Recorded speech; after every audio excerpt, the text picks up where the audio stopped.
conserves water with enhanced water retention capacities. Healthy Soils is a trail to peace. With Healthy Soils, we are maximizing resources responsibly and helping provide plentiful, healthy food in a way that's supporting our environment for today and for the future. Healthy food, clean water, and a sustainable environment leads to a more peaceful society and a more peaceful world. A variety of topics pertaining to Healthy Soils will be discussed today, and you'll leave the sessions with information, insights, and resources that will benefit home gardens, community gardens, and even commercial endeavors impacting soil. We are fortunate to have outstanding guests and experts to help guide our discussion and to share their valuable experience and knowledge. Thank you to each of them. And special appreciation to Rotary District Governor Sam Keevan and Rotary District Governor Lee Vera Nelson for their vision and commitment to bring this People of Action Summit to life. And thank you, each one of you, for being here today. Thank you for your commitment to a better world through supporting our environment and through being part of Rotary. Here's to the great day ahead.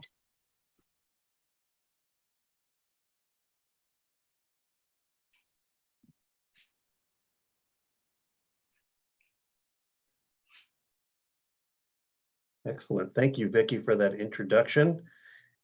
What I'd like to do now is introduce our first speaker, our keynote speaker, Mr. Roy Pfalzgraf. And Roy, along with his wife, Barb, and his parents, operate a 2,000-acre dryland farm known as Pfalzgraf Farms, LLC. They live south of Haxton, Colorado, which is in eastern Colorado, in the Great Plains, where he was born and raised, actually. His father was a pioneer in terms of vision and spirit, and I don't think he could ever imagine the farm that Roy works now. So Roy's dad planted crops with no-till practices as far back as the 1980s. And when Roy returned to take over the operations about 5 years ago, that change really took root. The farm has evolved from raising 2 or 3 crops per year to now a whopping 13 crops this last year and 14 currently this year. He continues to use commercial chemicals and fertilizers, but they have created a diverse cropping rotation that minimizes these inputs, at the same time maximizing the benefits from intercropping, increased soil health, and biodiversity. He's integrated new techniques from seeding through harvest that minimizes specialty equipment while doing everything possible to increase soil health. And in fact, his new methods have caught the attention of many people, including folks in the agricultural and food industries. And he's been interviewed for regional and national publications, including DTN Progressive Farmer, Denver Business Journal, and Edible Denver, covering a range of topics from direct marketing for farmers, regenerative agriculture, and of course, pertinent to today's summit, soil health. And he will be speaking to all of us this morning on the subject of soil health in the real world. Roy, the floor is yours. Thank you, Jim. Let me get this going.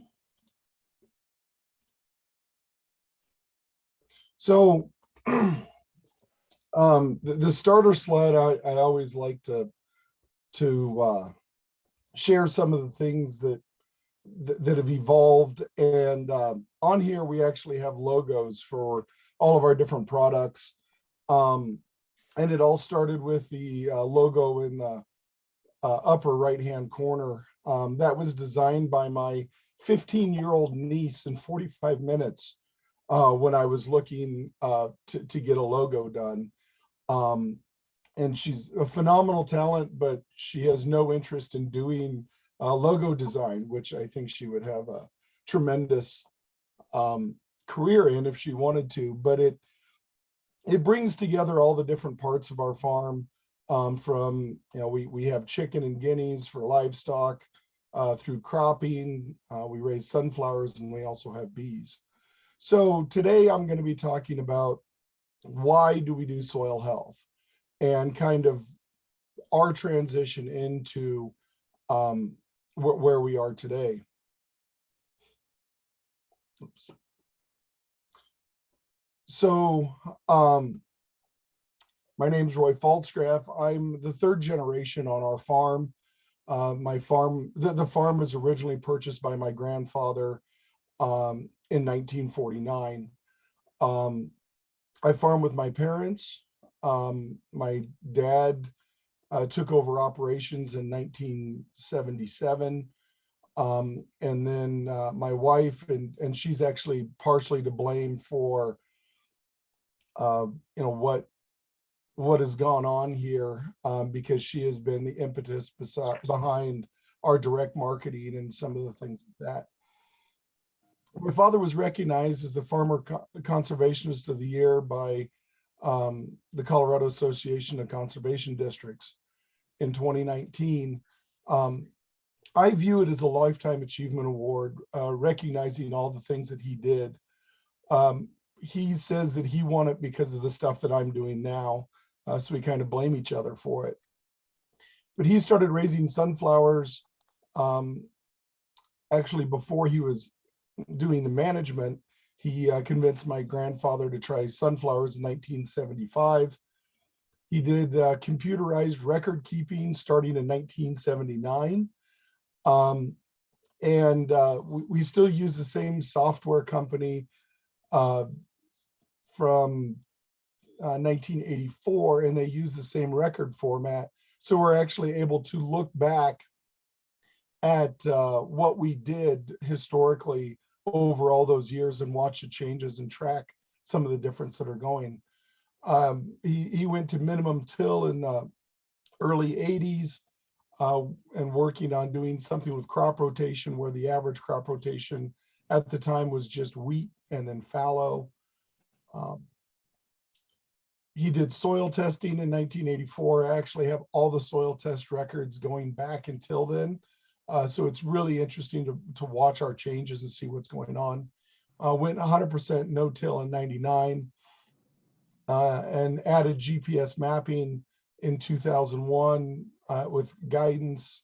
And then we actually helped the company develop the auto steer program and equipment that Outback Technology uses in 2005. And all through that, he's always tried to maintain cover on the soil.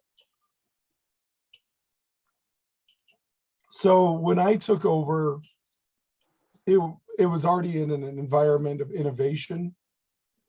My father had fought with my grandfather for 40 years to make changes on the farm. And when I came back, I said, there's going to have to be some changes made. And my dad said, as long as you can show there's profitability, I will not stand in the way. And initially it was difficult for him, which is understandable.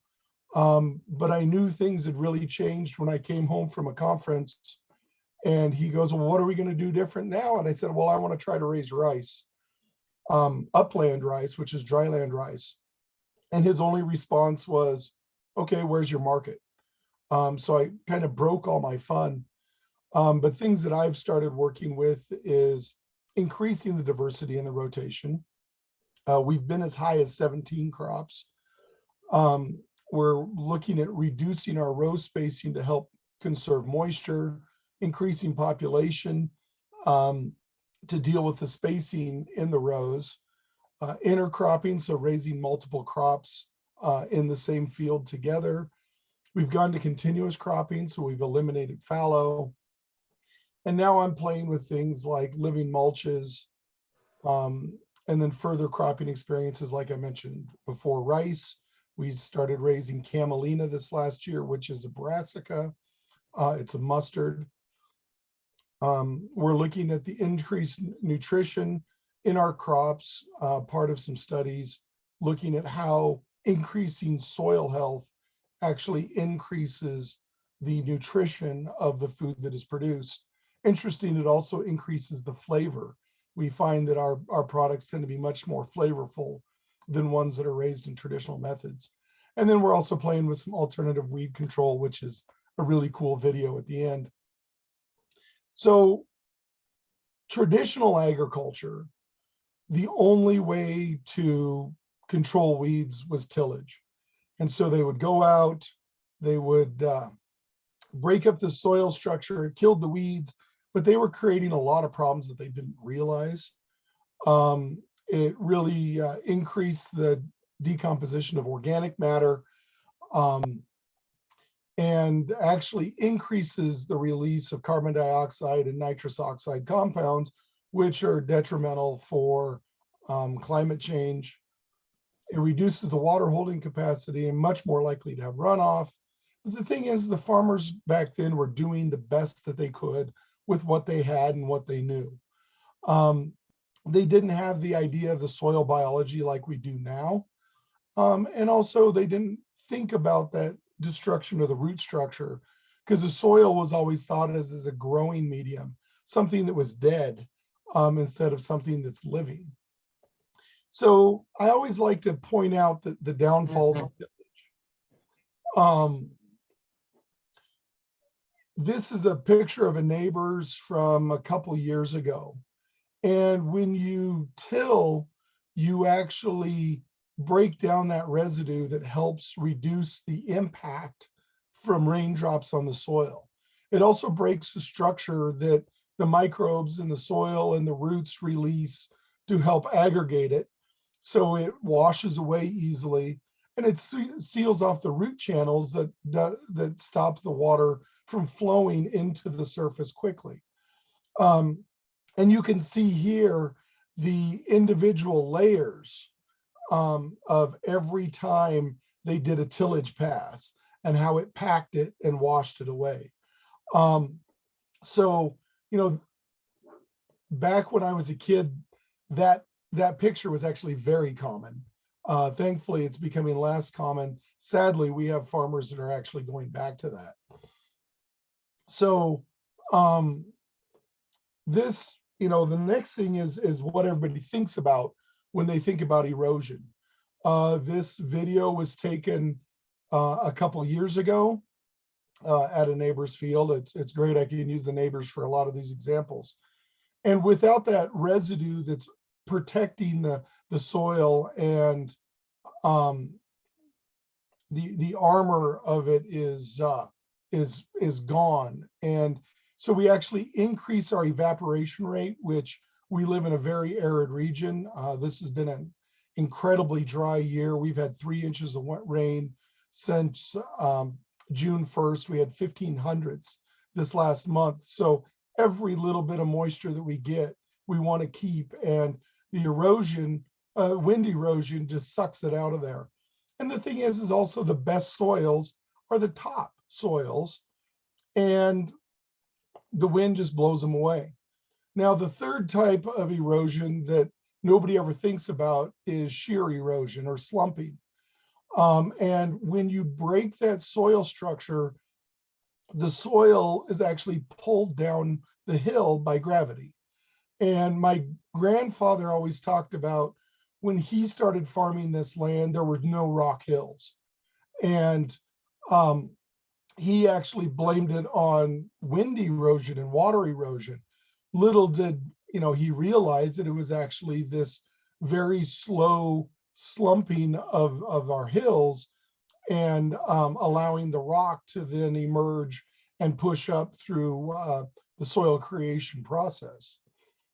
So our solution is no-till.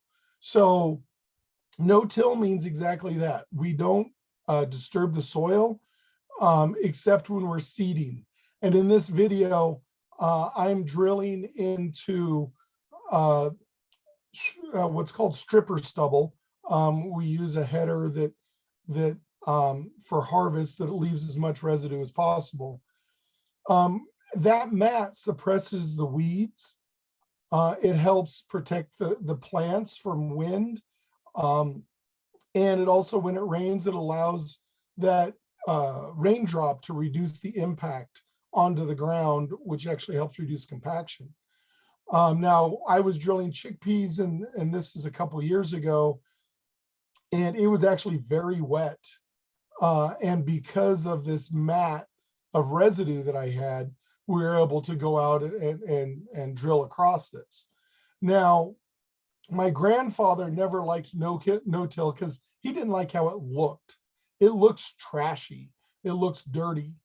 Um, and it's definitely something you have to get used to. It's not the beautiful bare brown field with the overturned soil that you can smell. Of course, that smell is actually the smell of death of microbes in the soil and organic matter coming out of the soil. But with this, we have to have technology to be able to do this. We do use herbicides, but we've continued to reduce our use of herbicides because of being able to have a mat for weed control. And with the rotation, it changes how that is. We also need guidance technology to make sure we reduce our overlap, which, I'm fine as long as the residue is attached to the soil.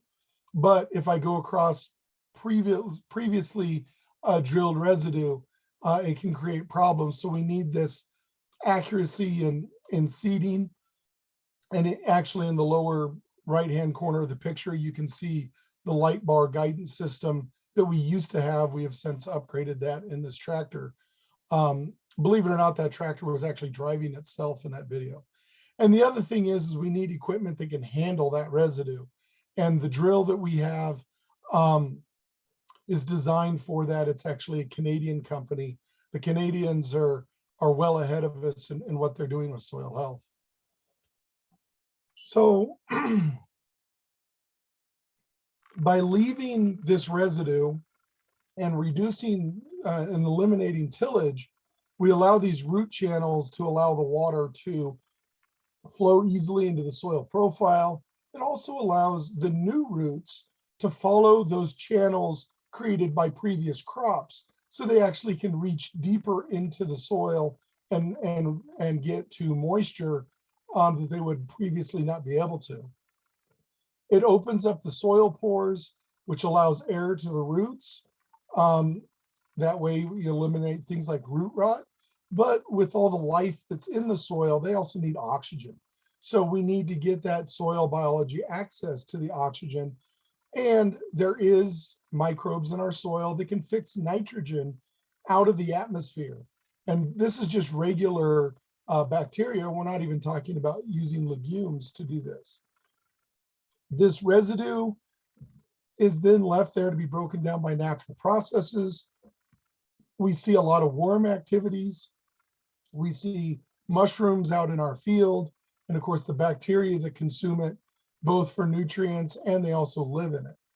The nutrients are then recycled into the soil versus being evaporated, which the degradation due to tillage causes.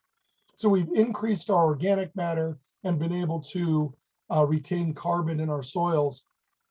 The organic matter in our area on most farms is between 0.5% and 1%. Most of our fields are around 2.5%, and we actually have a couple of fields starting this year that were at 3%. Now with the drought, I kind of expect that to drop off a little bit because it's really hard to improve your soils when it doesn't rain. So, how does it change how it looks? So we have the shielding on the soil year round. It helps reduce our evaporation. Northeast Colorado has a pan evaporation rate of 72 inches a year. So that means if you have an open pan of water over a calendar year, we actually can evaporate 6 feet of moisture. So we live in a very challenging environment. But with the soil armor, you can tell erosion is a much reduced factor. We are feeding the soil and the microbes that are in it. We are cycling nutrients, we're storing carbon. And the one thing that we've noticed is a significant increase in wildlife, both in terms of numbers and the diversity of the wildlife. We actually have deer, both whitetail and mule deer, that run together in a herd during the winter, which is unheard of. We have antelope that have returned, and there are actually a couple of elk in the neighborhood. So by doing this, we are actually increasing an environment that the native species are willing to return to. Now, the video I showed a little while ago of the soil eroding that video was taken the same day, about 15 minutes apart from the picture that's in the lower right-hand corner. So you saw how the dirt was sheeting off of that field because of the wind erosion. And that same day, this is our field with our least amount of residue, has no dust coming off of it. There's no erosion going on. And it's just amazing to look at what was going on in our fields that day. This was that same day. We had 40-mile-an-hour sustained winds, and you can see on the horizon the dirt that's in the air. But in our soils, in our fields, the soil was staying where it's supposed to be. Now, just some other pictures. Paul Yassa is a professor with the University of Nebraska that runs our research station north of Lincoln. He's been doing no-till for over 40 years. And I would like to use some of his pictures, and he was kind enough to allow me to use them to illustrate some of the differences side by side. Of course, we can see, the no-till is on the right. You can see the significant amount of residue that's left. Where on the left side, you can see there's cracking in the soil, there's crusting.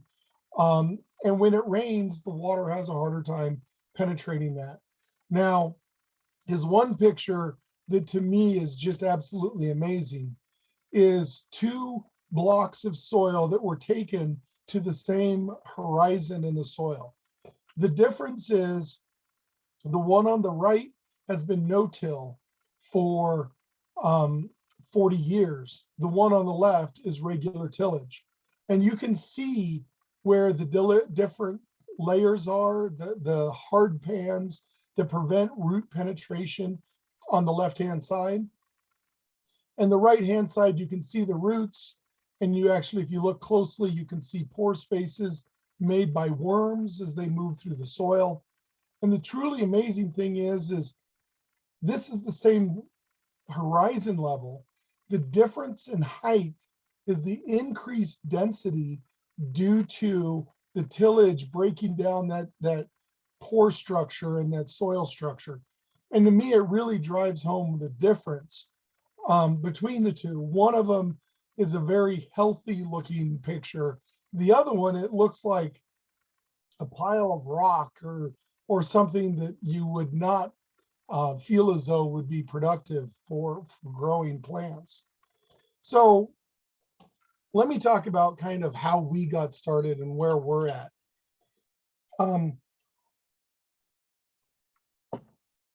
I always like to compare it to our own personal experiences so people find it more relatable.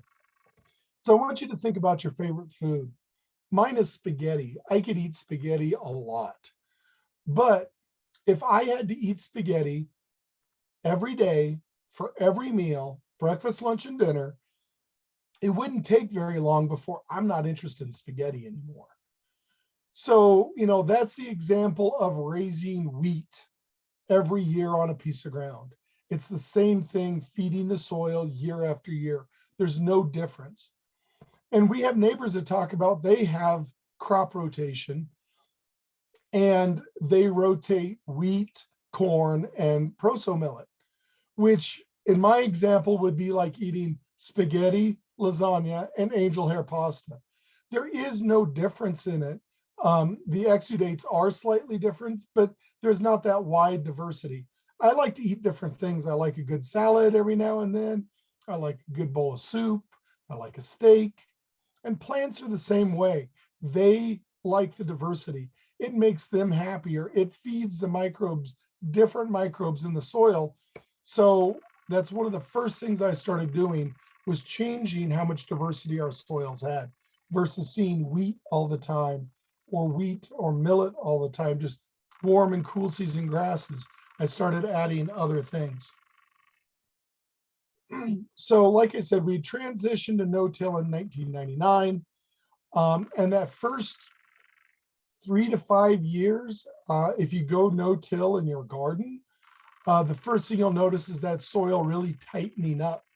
It's because nature has been used to you providing that loosening. And I compare it to employees that are lazy.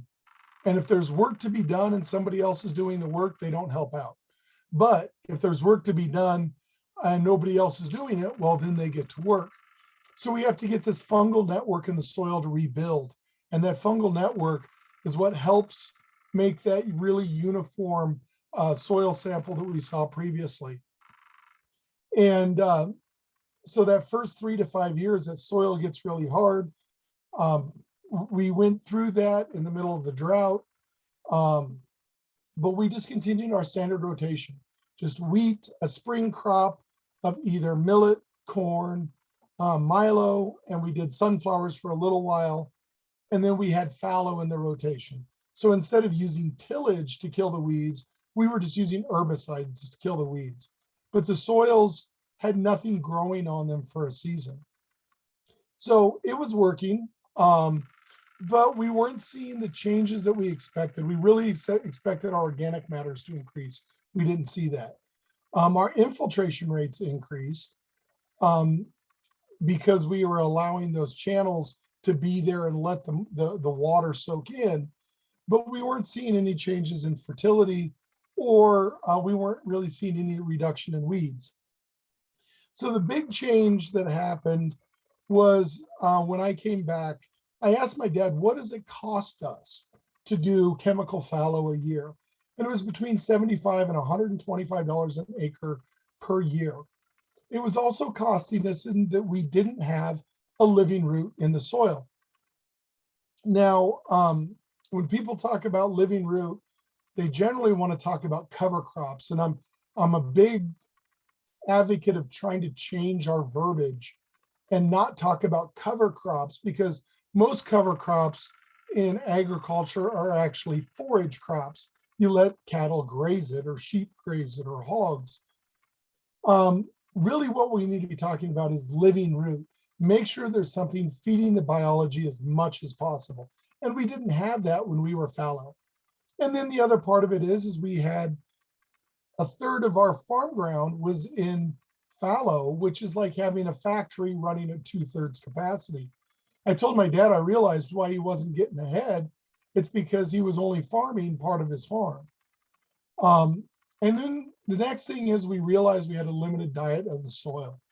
We were raising mainly grasses, a cool season grass and a warm season grass. Every now and then we'd have some sunflowers, but Dad took them out of the rotation in 2007 after raising them since 1975, because people always said sunflowers dried out the soil. Well, that wasn't true. It's the farming methods that dry out the soil. And then we had no other plant types used. So it was one of those, I needed to add that diversity to feed the soil, to give that diversity. And then there's some research that helped give us some direction in that. We learned about Dr. Randy Anderson's research. He was a researcher at the USDA research station in Akron, Colorado. And then he went up to Wall, South Dakota, and he has since retired, sadly, because he was doing some really awesome research. And he found that by alternating 2 years of crops that need warm soil temperatures to grow with 2 years of crops in cool soil temperatures, you're able to attack the weed flushes, and it throws kind of the weeds off balance. It changes when they have cover. And he saw a reduction of weed pressure of up to 75%, which is a reduction in herbicide usage by up to 75%. So with that, it really pushed me into, I need to find different crops. So this is where our diversity came in. We started adding legumes. We raised field peas, chickpeas, black-eyed peas, pinto beans, black beans. We've tried some navies. So we added those because they're going to fix nitrogen into the soil. And it's a different type of crop. And of course, we have cool season and warm season legumes. We brought sunflowers back. We added buckwheat, which we started having bees. We now have between 20 and 25 hives, depending upon how winter survivability goes.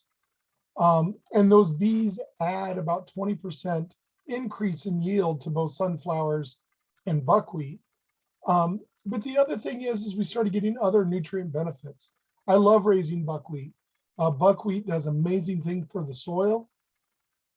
It actually, in its exudates, it encourages a type of microbe that's lithiotroph, which in Latin means rock eater. And it actually will take the phosphorus in the soil that is very abundant, but it is inaccessible to plants, and it'll convert it to a type of phosphorus that is accessible to plants. So by raising these different crops, we're getting this nutrient benefit.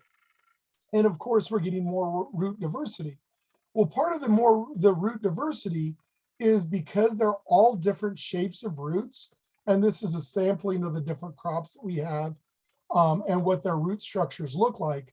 You see some that go very deep and are more a vertical root.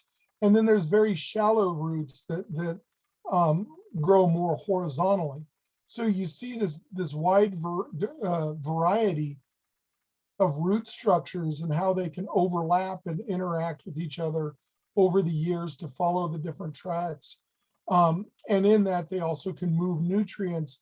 The sunflowers are great for that. They pull very deep nutrients up to 20 feet down and cycle them back up into that top 4 to 5 feet where most crops root systems exist.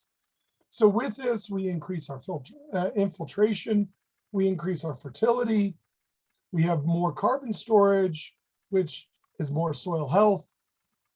And with these different types of crops with different exudates, it encourages more microbial activity in the soil. These microbes are there, they just need to be woke up and put to work. And this diversity really helps with that. So increased infiltration rates.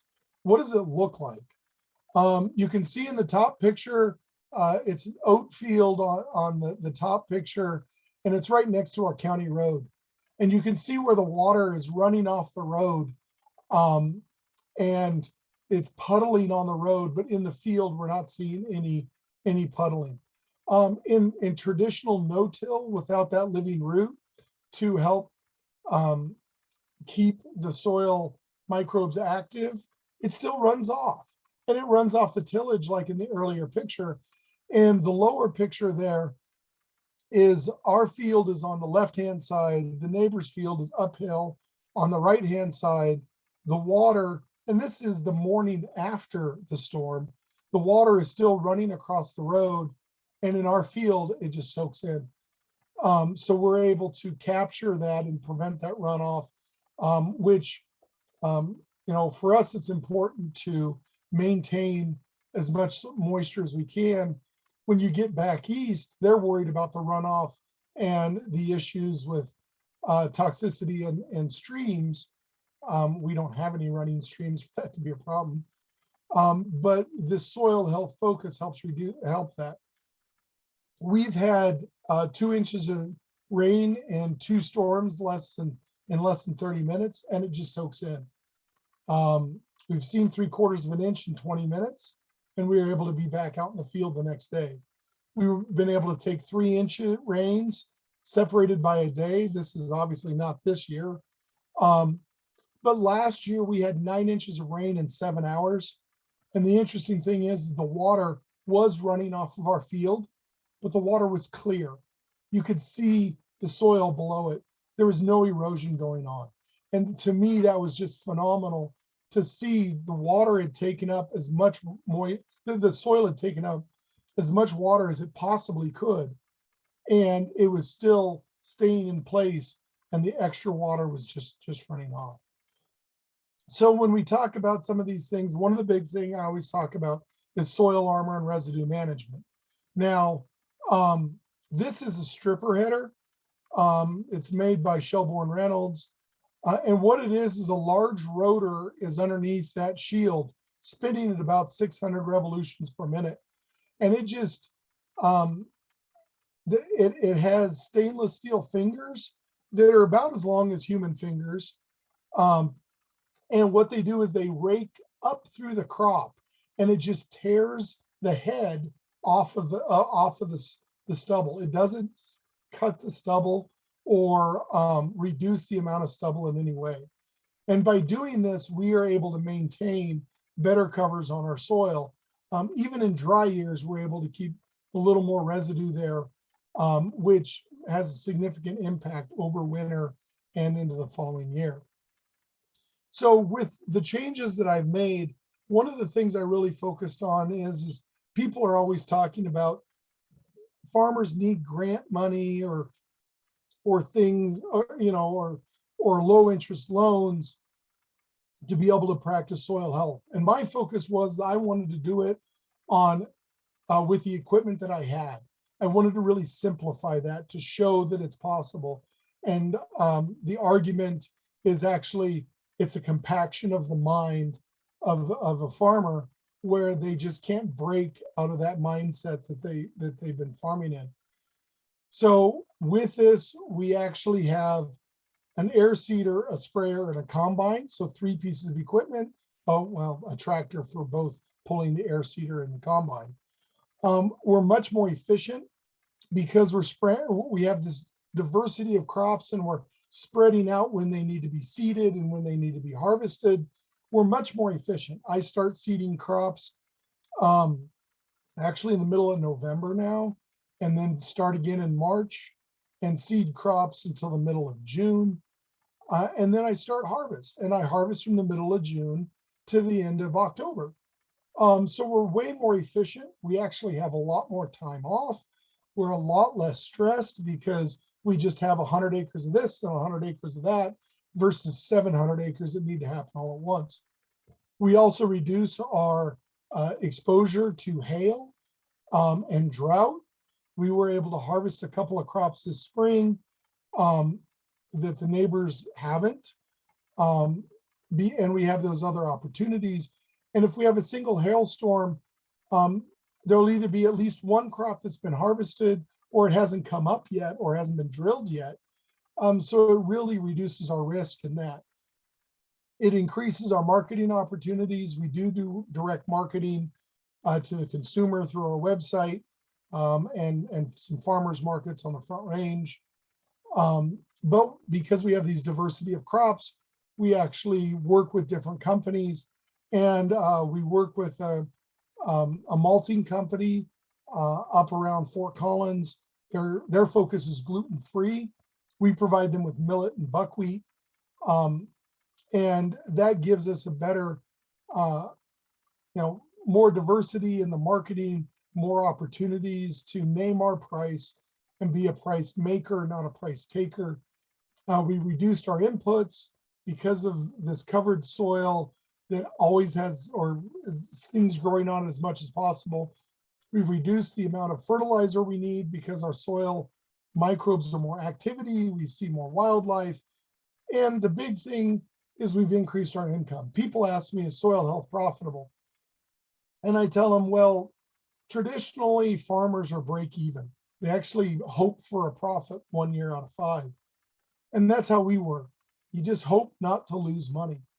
Well, since we focused on soil health, our revenue has tripled and our expenses have doubled. So no matter what number you want to choose for revenue, we're definitely more profitable, which also helps the whole stress level as well.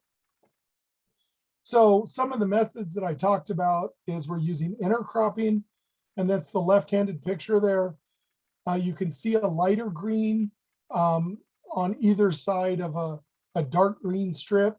Well, the lighter green are chickpeas, and the flax is raised between every other row in a mid-row band.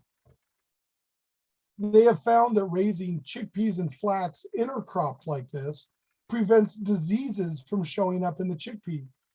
Before, traditionally chickpeas, you have to apply fungicide between 3 and 5 times a year to control the Ascochyta blight that'll affect it, and it will destroy a crop. So that was about between $75 and $125 an acre in fungicide expense alone. With intercropping, we don't have to do that. The interesting thing is we actually produce a higher quality chickpea that ripens more evenly.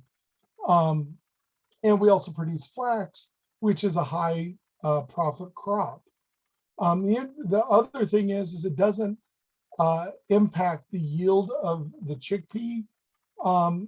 And so this symbiotic relationship between these two plants helps each one of them produce better. We are working on developing living mulch, and that's the right-handed picture of Dutch white clover, and it's in a sunflower field. And when the Dutch white clover is 45% shaded, it goes dormant, and it really doesn't use much resources. But after harvest, it opens up that canopy and it goes into bloom, and it feeds the soil over the winter, providing that living root year round, which is possible in arid climates. It's just really difficult to do. We've upgraded our drills, so we now can do variable rate depending upon what soil types. We can put more fertilizer or more seed, or even a completely different seed. So over Rock Hills, we've looked at changing it to a cover blend, just trying to get more cover up on that hill and increase the soil production up there, help bury the rocks that came up from the 100 years of farming before that. And with the drill, we have the ability to do additional seed treatments and some really unique things. We actually add sugar in furrow to get the soil activity, the microbial activity more active before the seed even germinates. So that way it increases the amount of root structure on the plant. We have our additional crop diversity. We're actually testing out 10 different varieties of dryland rice this year with minimal water. It's been so dry, the seed was super expensive. So I raised it in my garden. But we're seeing very interesting results and pretty excited about the possibility of raising rice in Colorado. I mentioned camelina, which is used to make sustainable diesel, which is renewable diesel. It's chemically identical to petroleum diesel fuel.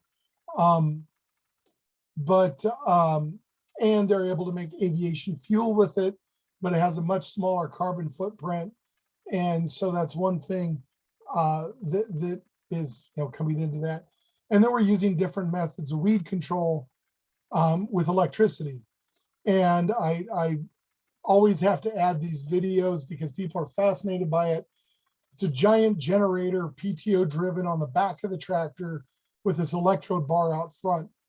We're using about 15,000 volts of electricity to kill plants. When the plant is touched with electricity, the electricity travels through the center of the plant. It's denaturing proteins, and it kills the plant to the root. And it is incredibly effective. This is actually a field of organic millet that a neighbor has that he had horrible weeds coming. It pretty much saved his crop. We've also used it in sugar beets, but it's just a different way to control weeds, a different way to reduce our herbicide usage, and just other possibilities for the farm.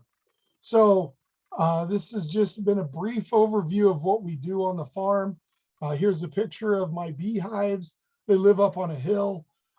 We are the only producer of buckwheat honey in Colorado. And that's because we're one of the few people that raise buckwheat in Colorado. But what goes on the farm is very unique. It's very different.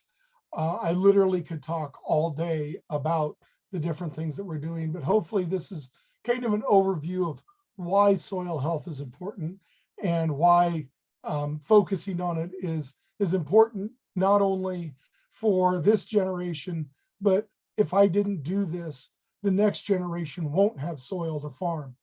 And I encourage people, there's a book called Dirt, the Erosion of Civilization by David Montgomery, talking about how throughout history, different civilizations did not take care of their soil.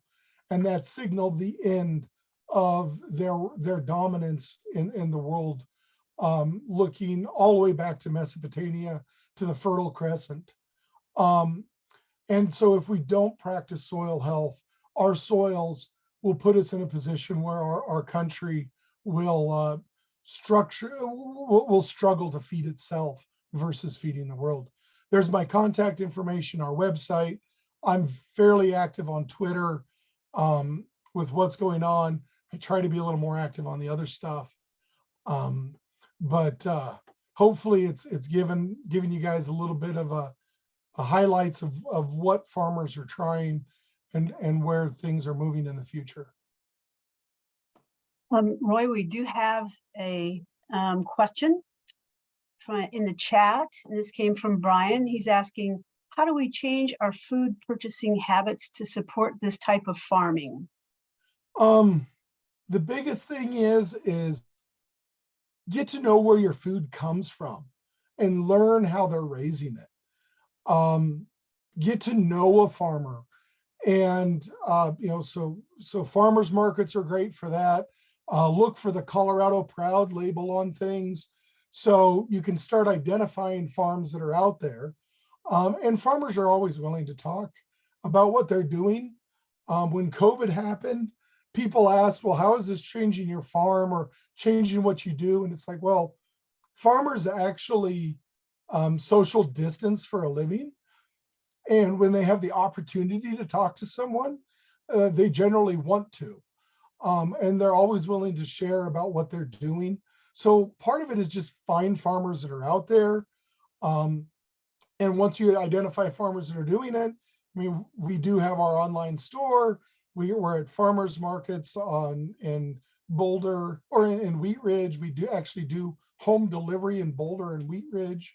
But the big thing is to get involved in where your food comes from. Find that local food. Find, somebody that is raising animals. What you're going to find is you might spend a little bit more to purchase it, but because the increased nutrient density, you're going to eat less, and you're going to, food's going to taste better because that food has been produced with that focus on soil health. I don't know, there might be a company out there that's making the electro weeding equipment for small gardens. To be honest with you, I would be terrified of it. 15,000 volts will kill anything that touches it. I mean, the safety equipment on the electro weeder is pretty impressive.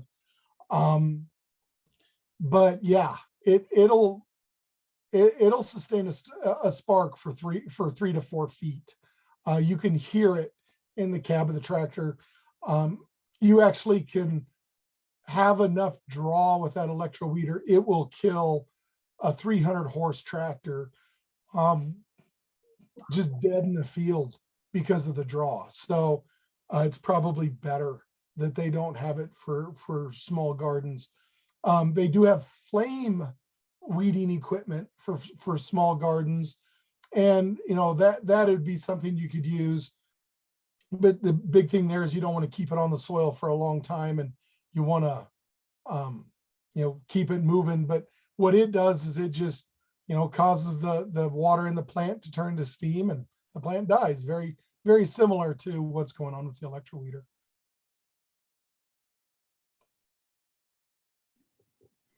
Okay, any more questions at all out there?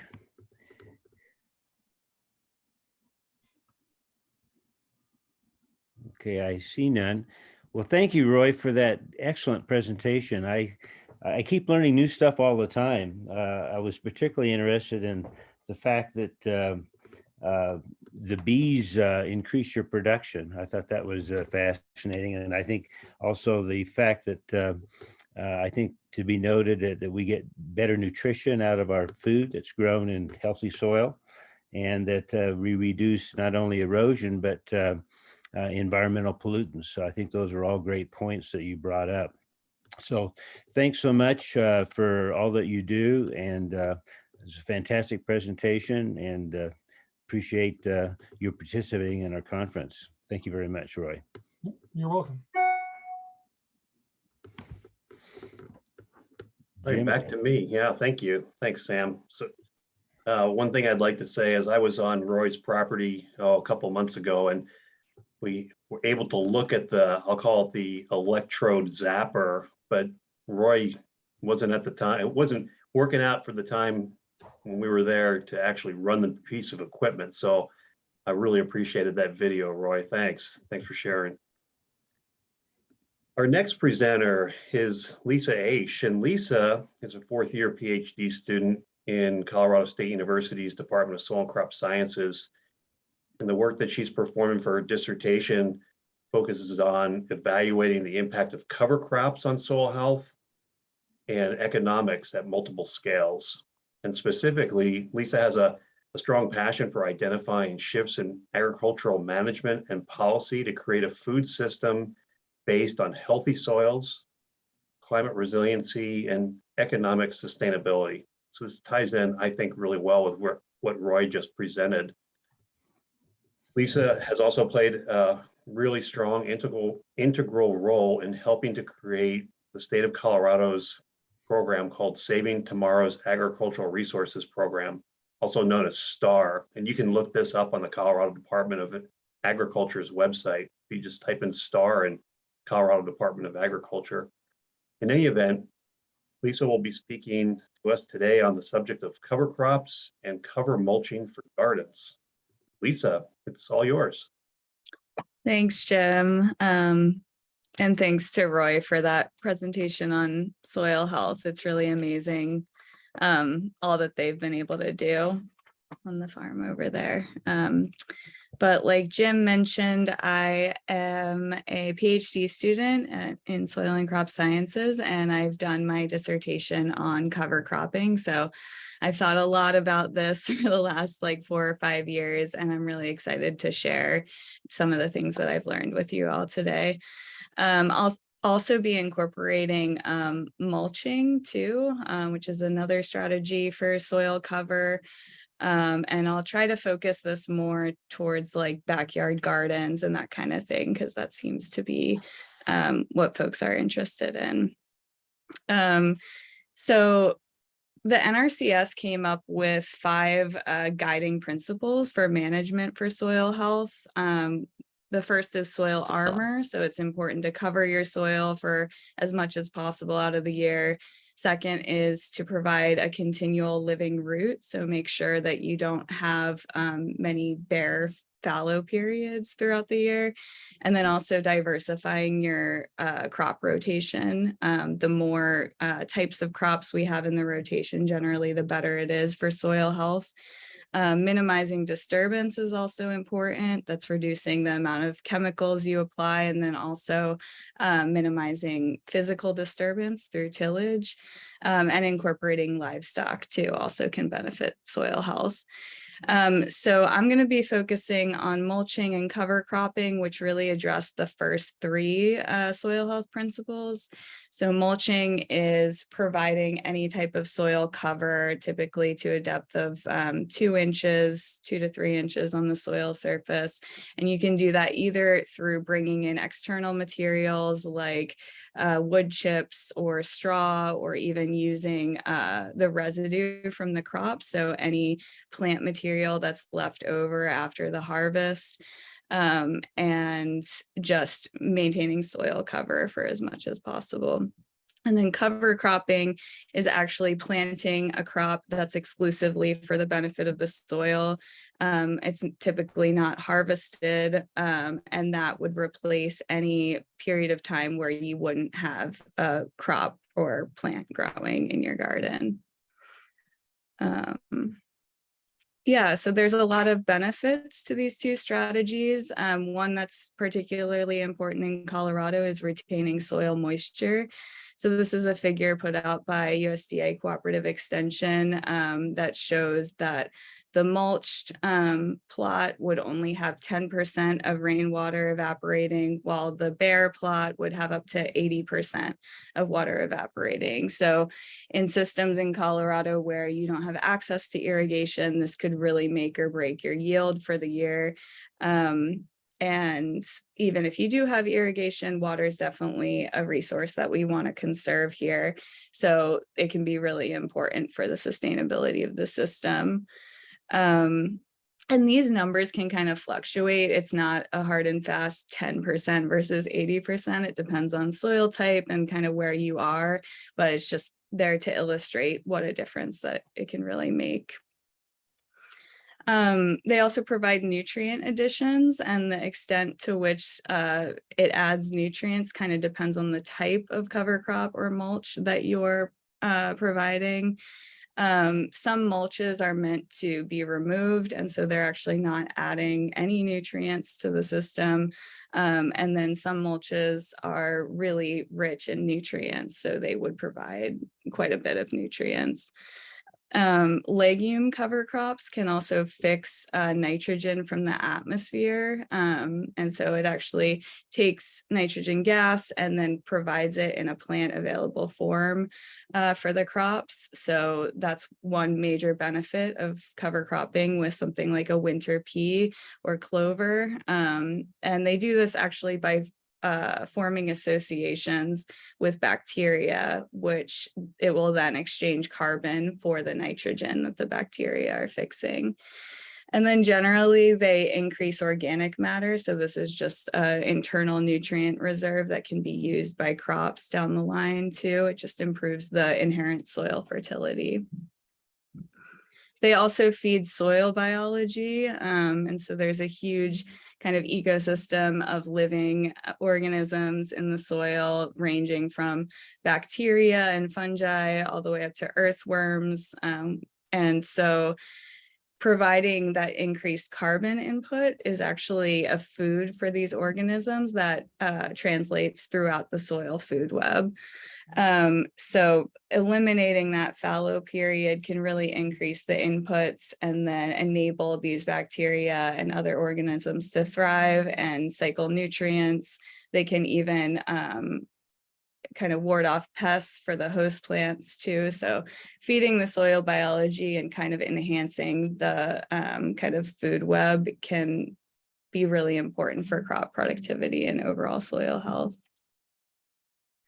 And then going off of that, we know that the more biological activity in the soil, the healthier the soil structure is. So in this figure, you can see what are called aggregates in the soil. And the more aggregates you have, the more pore space you'll have in the soil. And that's really important for improved infiltration. You saw that picture in Roy's presentation of the difference in runoff between no-till and tilled soil after a rain event. And that's largely because there's more aggregates, there's more pore space, so the water can actually infiltrate in the soil and be used by the crop. It also protects the soil from rain. So to us, rain seems pretty gentle, right? But this figure is showing that a raindrop hitting the soil surface creates a lot of impact and can actually destroy those aggregates and really make a difference in terms of the soil structure. Root systems can also break up compacted soil, which is often a problem in backyard gardens. I'll talk a little bit more about how cover crop type can influence the extent to which we see this benefit, but really any root system is kind of just aerating the soil and breaking up compaction and alleviating that problem for the crops that you do want to grow. It also regulates soil temperature. So in the winter, with the extreme temperatures that we see in Colorado in particular, this creates this like freeze thaw cycle for the soil, and that can be really destructive for soil structure and also soil biology. So by providing a soil cover, you're kind of buffering the soil to the extreme swings in temperature that we often see. It can also prolong the crop growth into the fall months. So if you're interested in planting a crop that kind of extends into the late fall, this can extend the period with which you can grow it. And then it's also beneficial for soil biology, again, because of those freeze thaw cycles and just kind of maintaining a more consistent environment for them.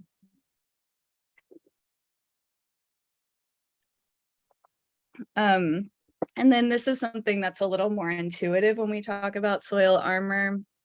You can see in the pictures on the right, that's an example of water erosion after a heavy rain event. And then also the wind erosion can be quite impactful in Colorado. And so over time, with a lot of fallowing and bare soils, we've seen shallower soils where root systems just can't grow as far. There's not as many nutrients in the soil.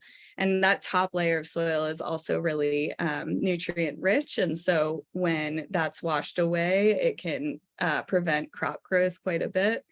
So by providing a buffer between, the rain event or the wind event, we can keep soil in place and not have that soil loss.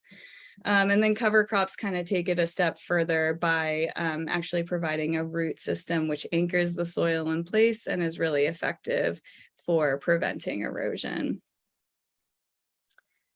And mulching and cover cropping is often used to suppress weeds too. If you get tired of weeding your garden, or maybe you don't want to apply herbicides to your garden, you can use mulching to block the sunlight and weeds won't germinate as much. And then cover crops kind of take it a step further by competing with weeds for other resources like nutrients or water, and will really prevent their ability to thrive.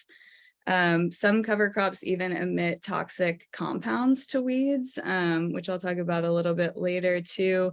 But this picture of radishes, they're often used for weed suppression because they'll emit those toxic compounds, and they also are kind of bushy and grow horizontally, so that will be more effective too with blocking out the sunlight and preventing weed germination. So all these benefits have the potential to increase yields and can definitely lower input costs. Roy did a good job of explaining these effects, but you could imagine that like soil moisture retention or nutrient additions or nutrient retention to the system could decrease the amount of chemical fertilizer you actually need to apply to your garden. And then there are accounts of yields being increased. I think it's important to just note that in Colorado, cover crops don't typically increase yields because there is some sort of competition in terms of water with the cash crops.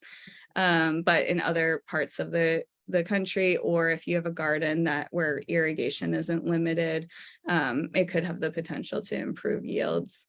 This is just a graph showing when chemical fertilizer was replaced with a legume, yields were actually maintained as long as the legume could produce enough biomass to make up for that nitrogen input of the fertilizer. And so even with some legume biomass production, you could stand to reduce the amount of chemical fertilizer you're applying. So that has important environmental implications. We know that that could be harmful in terms of greenhouse gas production and also depleting organic matter reserves in the soil.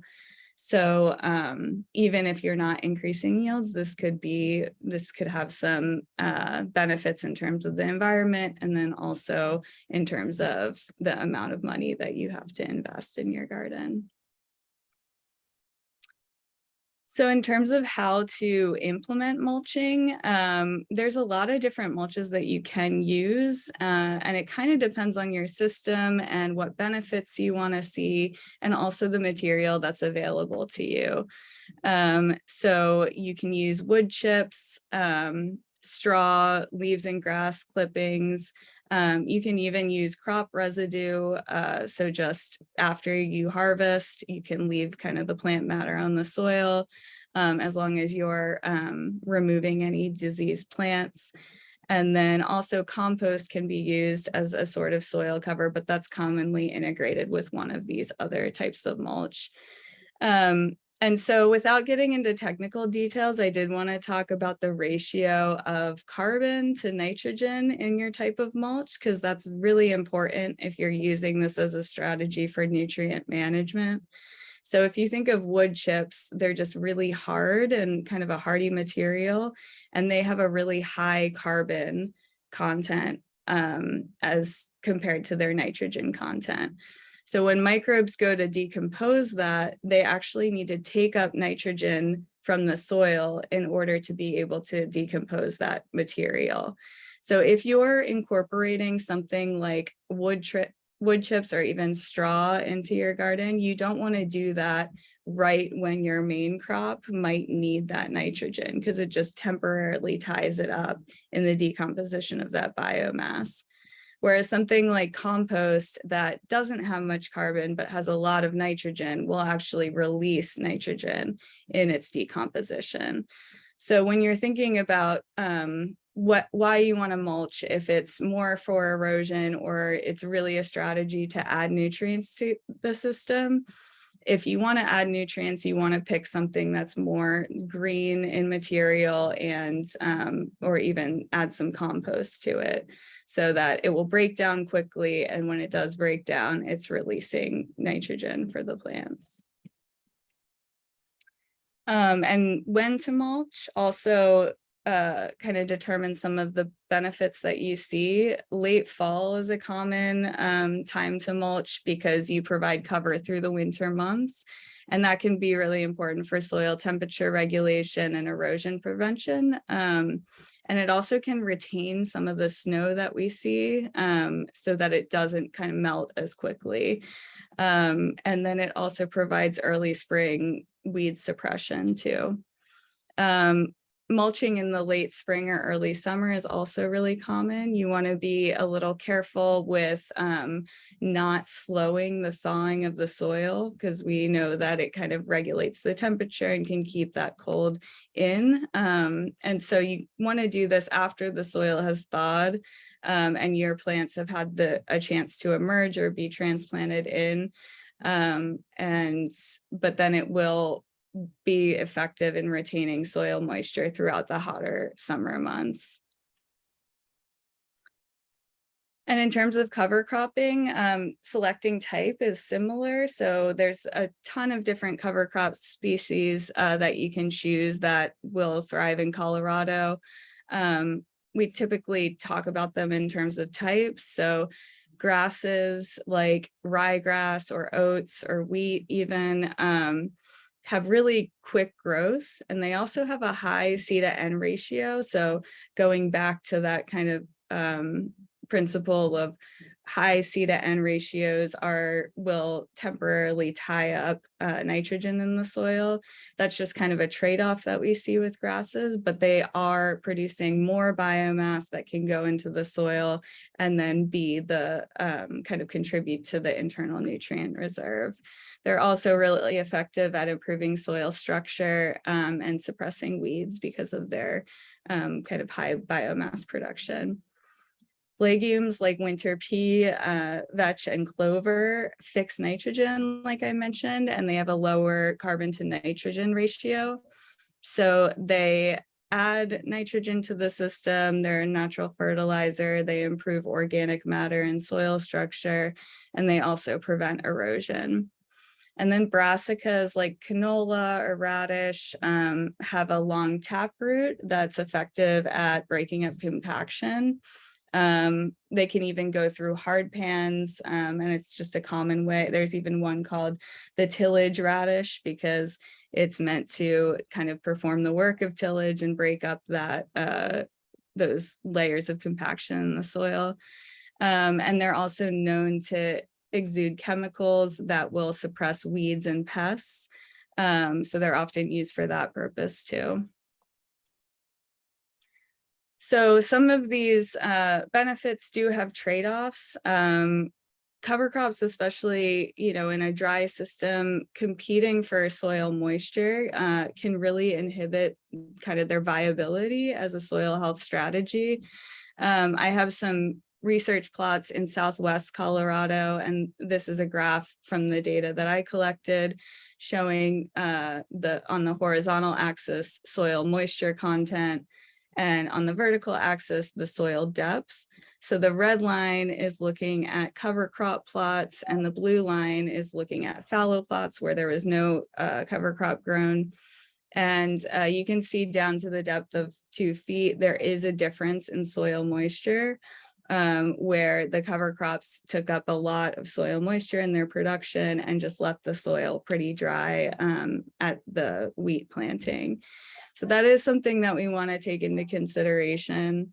Also timing the cover crop decomposition with the nutrient demands of the crop. Like I said, if you're planting something with a higher C to N ratio, you want to be careful to terminate that in time for that biomass to degrade, and then those nutrients become available for the following crop.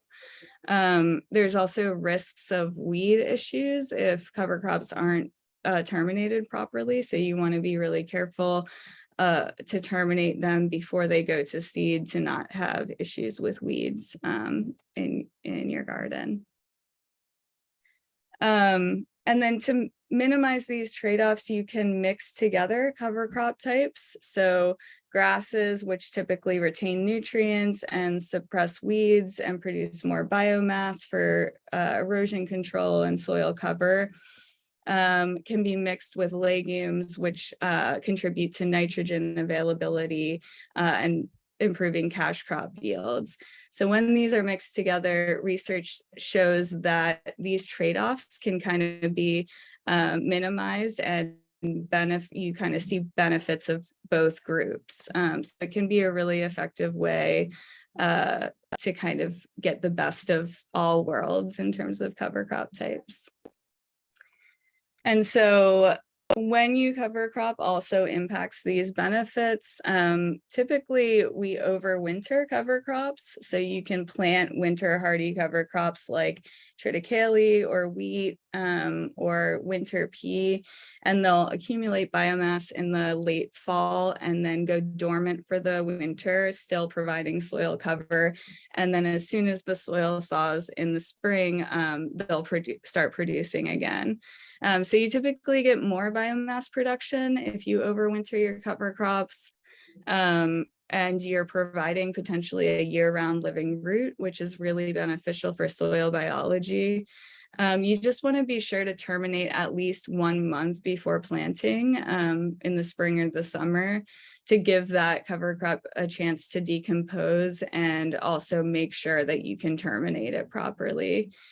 You can also plant in early spring as soon as the ground has thawed, and it still has the benefits of spring weed suppression, nutrient additions, and then some erosion control too, though maybe not to the extent as the fall planted cover crop. And that's a strategy you can use also to manage the issue of moisture limitation. If you're producing a little bit less biomass, you can still get the benefits, but maybe not have as big of a moisture trade-off. Perennial cover crops can also be used on longer timescales if you have a patch that you think is just really depleted and you want to restore its fertility in the future. You can plant a perennial cover crop, and that'll get a really deep root system, and also a lot of organic matter input to build it back up for, establishing a future garden there. The way that we terminate cover crops is also important. So herbicides and tillage are the two most common methods, but then people are also exploring other alternative methods. Like this is a picture of a roller crimper, which is more used at the field crop scale. but it can be really effective in terminating in organic systems or systems where you just don't want to disturb the soil and you don't want to use herbicides. Mowing can be pretty effective in terminating cover crops, although not to the extent as some of the other methods. But that's also an option, especially in a garden context. It's really important to terminate before the cover crop goes to seed, because you will have weed problems if your cover crop drops seed and then you're trying to establish other crops in the future. And then you can also terminate early if you want to avoid water limitations, or if you're planning out your garden planting schedule and you know that your main crop might need the nitrogen that is in the cover crop biomass. You can terminate early, give that a chance to decompose, and then plant your next crop. And this is just this is some data from my field sites in Southwest Colorado showing that we did see benefits to soil structure after 3 cover crop cycles. This also illustrates, the importance of soil structure and also what aggregates are in the soil. So this picture on the left is showing a clod of soil that you can actually break apart along the planes of weakness. And then these, what's left is what we refer to as aggregates. They're just particles of soil that adhere to itself a little more strongly than the other particles. And this results in better infiltration and drainage, resistance against erosion, carbon stability within those aggregates, and then habitats for soil organisms and healthy root growth for your crops. So just to conclude, mulching and cover cropping are effective at improving soil health because they're providing soil armor, that living root, and also diversifying crop systems in the case of cover cropping.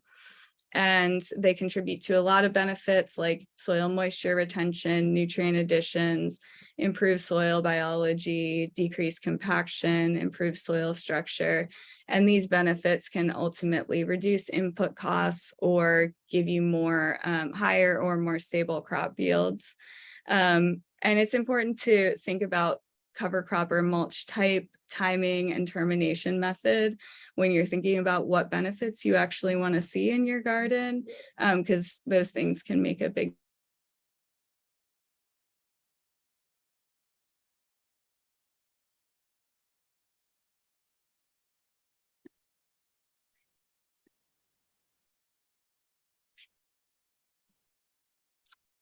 Letha, we just lost the last probably couple sentences you said. Could you repeat what your conclusion was? No, I was just thanking everyone for their attention, and Okay. if anyone has any questions, I'm happy to answer them. I'm seeing a couple in the chat right now. Yeah, I was gonna say, you've got a couple here if you want to answer them. Yeah, okay, so can you talk about methods of termination of cover crop growth? Was that asked before the slide? It was, yes. Okay. And then which are winter hardy or dormant covers? There are a ton of cover crop species that you can use, but some I've seen success with in my field sites are, in terms of legumes, winter pea and vetch are really good at withstanding the winter, and they also are really drought tolerant, which is nice. And then in terms of grasses, barley is winter hardy, triticale. You can even use like winter wheat, and then just make sure to terminate it before it goes to seed. So yeah. And I think Sam had an add-on to the response of the termination.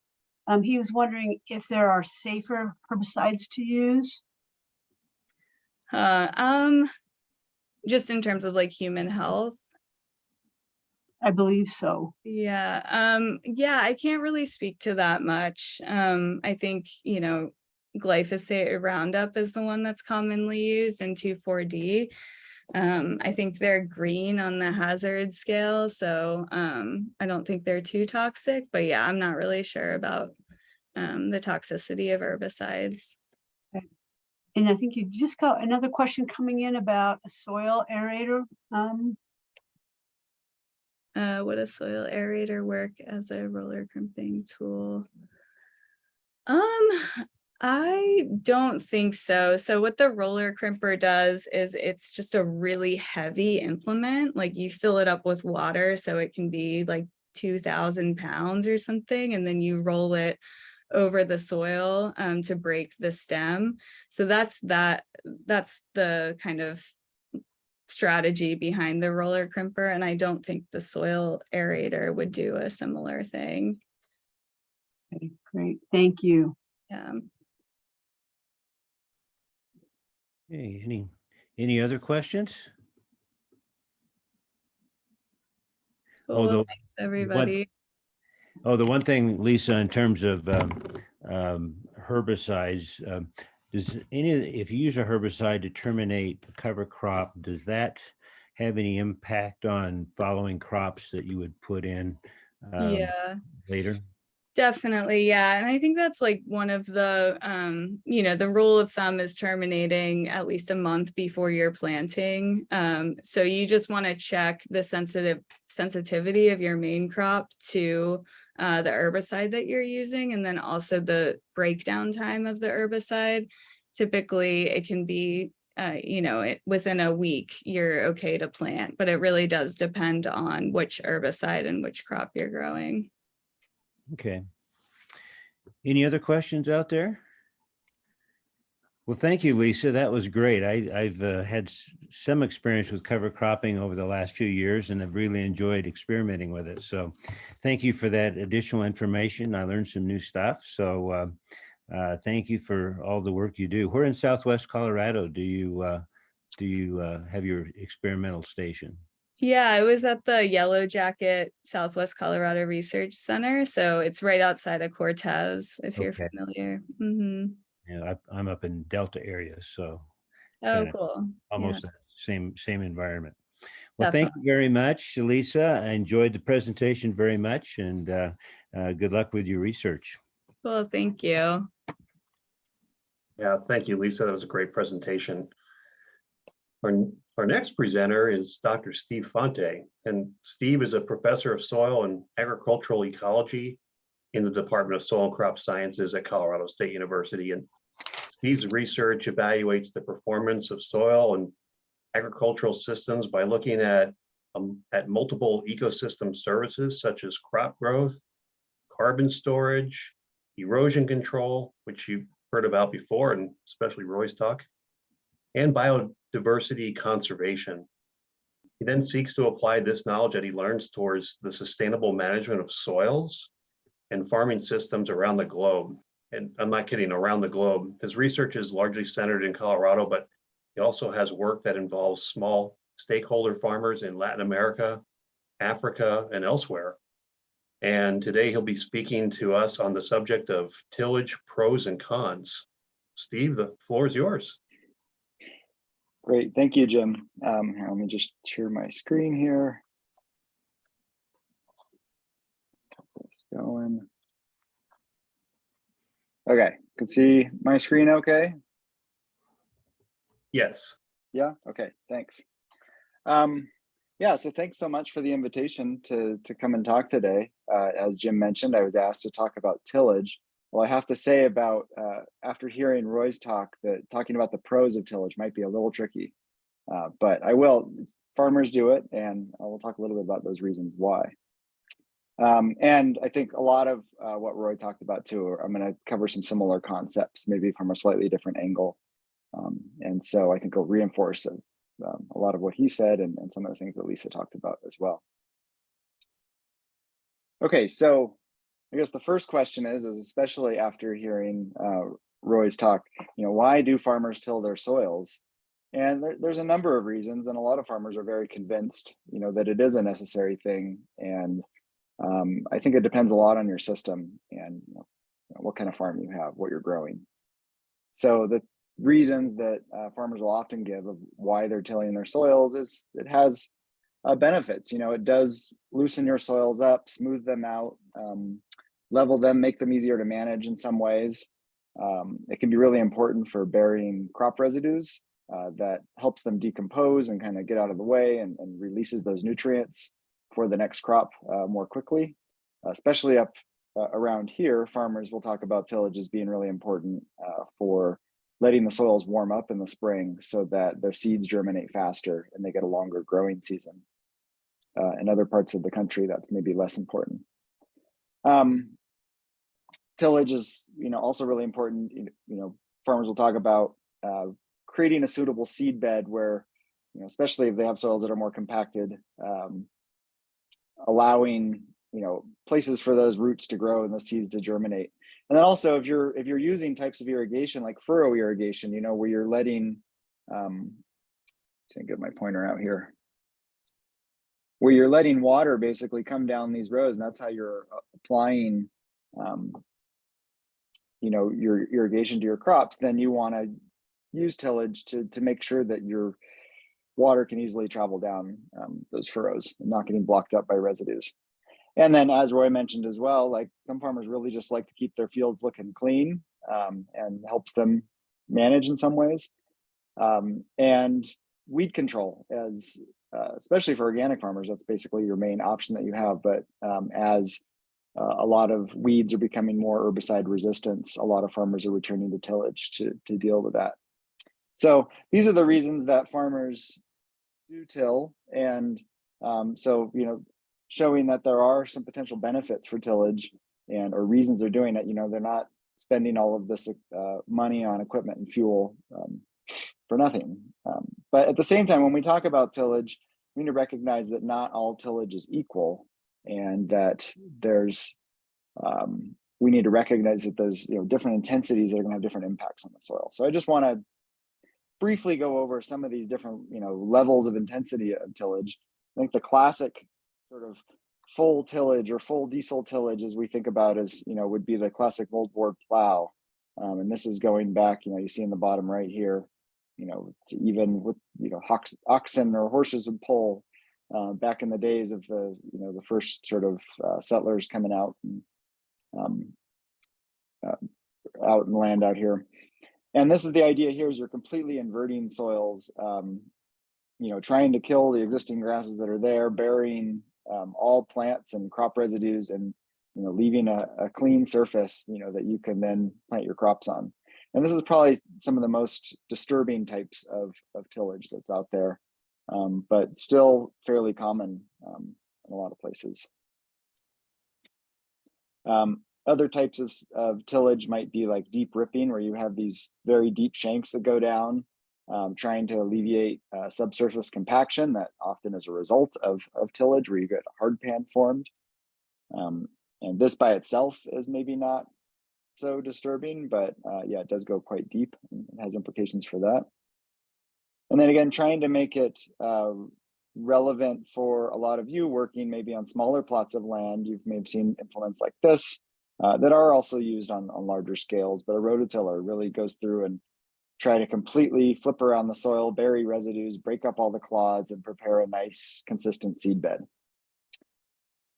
So I'd say that the three that we saw, the plow and the rototiller especially, are both what I would consider more intensive types of tillage. And there's a lot of other types of tillage out there as well. I'm not going to go over all of it, but just to give a sense of the variation there.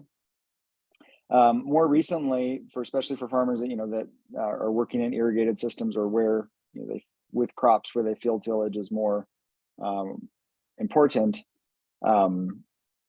are looking at ways to have reduced or conservation tillage.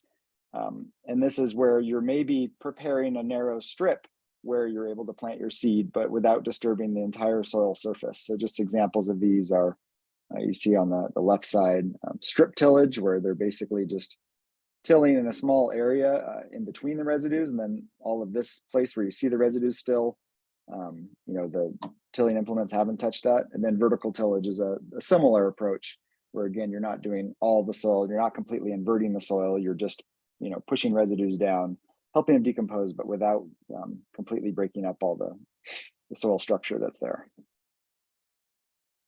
So when we talk about soil structure and aggregates, I want to help you all visualize that a little better. So I often think of soils as this mixture of, there's a bunch of mineral particles of sand, silt, and clay, and it's combined together with dead organic matter and plant roots and other organisms and microbes in the soil. And all of these come together to form aggregates, which we see in this picture. So there's different size aggregates, big ones and small ones. And then in between these aggregates are a whole set of different size soil pores. So some of these pores we call macropores are really important for channeling water and the infiltration that was talked about in some of the previous talks, and making sure that, that water is getting into soils quickly. While other pores like micro and mesopores are really important for holding on to water that plant roots can then access later.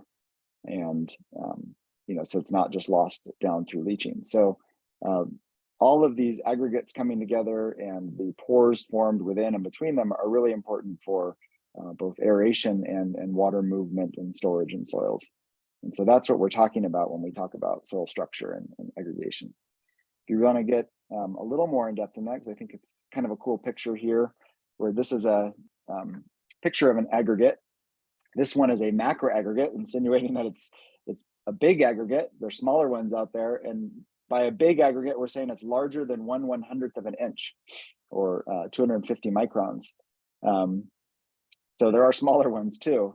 These large macro aggregates are formed of smaller soil particles and smaller aggregates, and are held together by fungal hyphae and bacteria, and have a lot of organic matter in them as well. So that's really important, that when we're tilling, we're breaking up these aggregates, and we're really affecting the structure that we saw of the soil. One sort of rendition, or what's happening with intensive tillage versus no-till, is that you see on the left here, you're getting lots of small aggregates all sort of packed together. And maybe it's good for getting a root to germinate, or a plant to germinate, roots to go down to start at least. But then because you're passing equipment over frequently over those soils, you do develop sort of a plow pan, which will inhibit root growth below a certain depth. Whereas if you have long-term no-till, you don't get that plow pan, and you maintain a sort of network of these biopores, those big macropores for channeling water and absorbing water, and you maintain overall sort of a better structure. I think, as Lisa mentioned too, she talked about mulching, and this goes hand in hand with tillage, is that when you till soils, especially when you have a full inversion tillage, you're basically removing any protective armor or plant material off the soil surface. And what happens there is you are exposing soils to raindrop impact and surface crusting. And so that's basically where you get these raindrops, if you look at a micro scale, come down, they're like little bombs that are falling on the soil, and they break apart aggregates right at the soil surface. And you get this, sort of crusting or sealing of the surface of the soil surface, where not only is it, an unforgiving soil for plant growth, but it's not really helpful for water infiltrating into your soils. And you'll see this if you have exposed soils in your garden and you go to water them, over the course of the summer. It gets harder and harder for that water to absorb when you don't have mulch or plant material protecting the soil surface. So some work I was involved in up near Fort Collins was looking at different intensity of tillage. So we're not going all the way to no-till. These are furrow-based irrigation systems. So water needs to be conducted down these furrows and all the way down a field. So there's some need to keep them clean and regular, so that water will flow down the length of these fields. But in this system, they're looking at different intensities of tillage, all the way from a conventional, that would use like a moldboard plowed and lots of different passes to prepare this nice, pretty seed bed we see here, versus the strip till that I showed earlier, where they're just tilling, right where they're going to plant the seed. And what we found in this study was looking at aggregation or aggregate stability. And I put this photo here on the right. This is really the resistance of aggregates to breaking up in water, which is relevant because if you have an intense rainfall event, if aggregates are not stable, they will just dissolve when they are submerged in water or saturated with rain. But if they're more stable, they will hold together and those pores will be maintained. Then you can get, infiltration going on. So we found in the study that more intensive conventional tillage, you see in this bar on the left, had fewer macroaggregates. Whereas as you went to the less intensive tillage operations of strip tillage, you had more macroaggregates. And what you see with that, this next picture, this is after a big rainstorm, a couple inches fell in a few hours. And you see that water in this conventional system is pooled in the furrow still. It's not really infiltrating. Whereas in the strip tillage system over here on the left, the water has all infiltrated nicely. And we've actually gone out, besides just measuring this, besides just observing this, we've measured it with an infiltrometer device. And we found that in the same field, that as aggregate stability increases, as you get more of those large stable aggregates, the infiltration rate goes up and the ability of those soils to really absorb that rainfall goes up. So, a lot of the same things that Roy was talking about, but here we're just showing data of measurements out in the field. And then just to kind of illustrate this a little better, when we have improved soil structure from reduced tillage or no tillage, we get better infiltration and water going into the soil. But that also means, besides just water capture, it also means improved erosion control. So you could think about, on the left side, we have a less tilled or no till soil. And when you get a big rainfall event, it infiltrates quickly and you get very little erosion going off. Whereas on the right side, we have a poorly aggregated soil because it's tilled and it has a surface crust on there. And so when you get a rainfall event, it infiltrates very slowly. And then you end up getting a lot of erosion as water has nowhere else to go. It washes off the soil and takes soil with it. And I thought Roy showed some very nice pictures of that as well. Tillage in general, as was mentioned, decreases soil organic matter, which has all sorts of implications for soil health. The soil organic matter plays a fundamental role in nutrient cycling, water retention, and supporting soil biology. So this is just a figure showing that, from going from a original native sort of grass prairie, when you cultivate, the organic matter goes down very quickly over time until you start putting back in some regenerative practices that can restore that organic matter. And this basically happens because tillage breaks up aggregates. Those aggregates contain a lot of carbon in them and little chunks of organic matter that then are exposed to decay when they're broken up. But then also by mixing of residues and by just mixing the soils in general, you're aerating them, you're re-inoculating them with new microbes, and you're accelerating decomposition. And so not only are you losing soil organic matter, this valuable resource for soil health, but we're contributing carbon dioxide to the atmosphere and contributing to global warming. And then on top of all that, tillage actually requires quite a bit of diesel, and we need to be thinking about fuel use effects on global warming as well. Something that I work a lot on as a soil ecologist, tillage also disrupts a whole range of different soil organisms by completely changing their habitats. Those pores that I mentioned before, the soil pores, are really important for transmitting water and air, but they also serve as sort of little highways and homes for a whole range of different organisms, many of which we've never heard of before. Soils are considered to be one of the most biodiverse sort of realms on Earth, and estimated to contain about 25% of total biodiversity on the planet. And so we have all sorts of things like nematodes and mites and encotroids and tardigrades and a whole range of things that live in these pores. And as we till, we're not completely disturbing or completely wiping out all these organisms, but we are changing their community structures and the ability to function properly. I also work a lot on larger soil organisms, so things you're maybe more familiar with, like earthworms and beetles and ants. We call these soil macrofauna. And tillage actually probably has a more adverse effect on these larger organisms, especially soft-bodied things like earthworms. They very easily get chopped up and die because of tillage. And so this is just some data from a experimental station out in Akron, Colorado, where we're looking at the effects of tilled versus no tilled. And then also a common practice with corn is to remove residues, that you can use to make cellulosic ethanol, or you can use it in livestock industry. And so in this case, when you had no-till and you kept residues there, and this is just 2 years after this experiment started, we saw like a 5-fold increase in the number of earthworms in this study. Whereas if you tilled with these residues, you didn't see that at all. Interestingly, though, if you had no-till and you remove the residues, that wasn't very helpful to the macrofauna either. So you need to not just not chop them up through and smash them through tillage, but you also need to provide some food for these organisms through residues or cover crops or compost or something like that. Interestingly, these macrofauna and earthworms in particular are important for a whole range of different regions, but they also are tightly linked to this soil structure and its aggregation. Earthworm excrement essentially are really big, stable aggregates.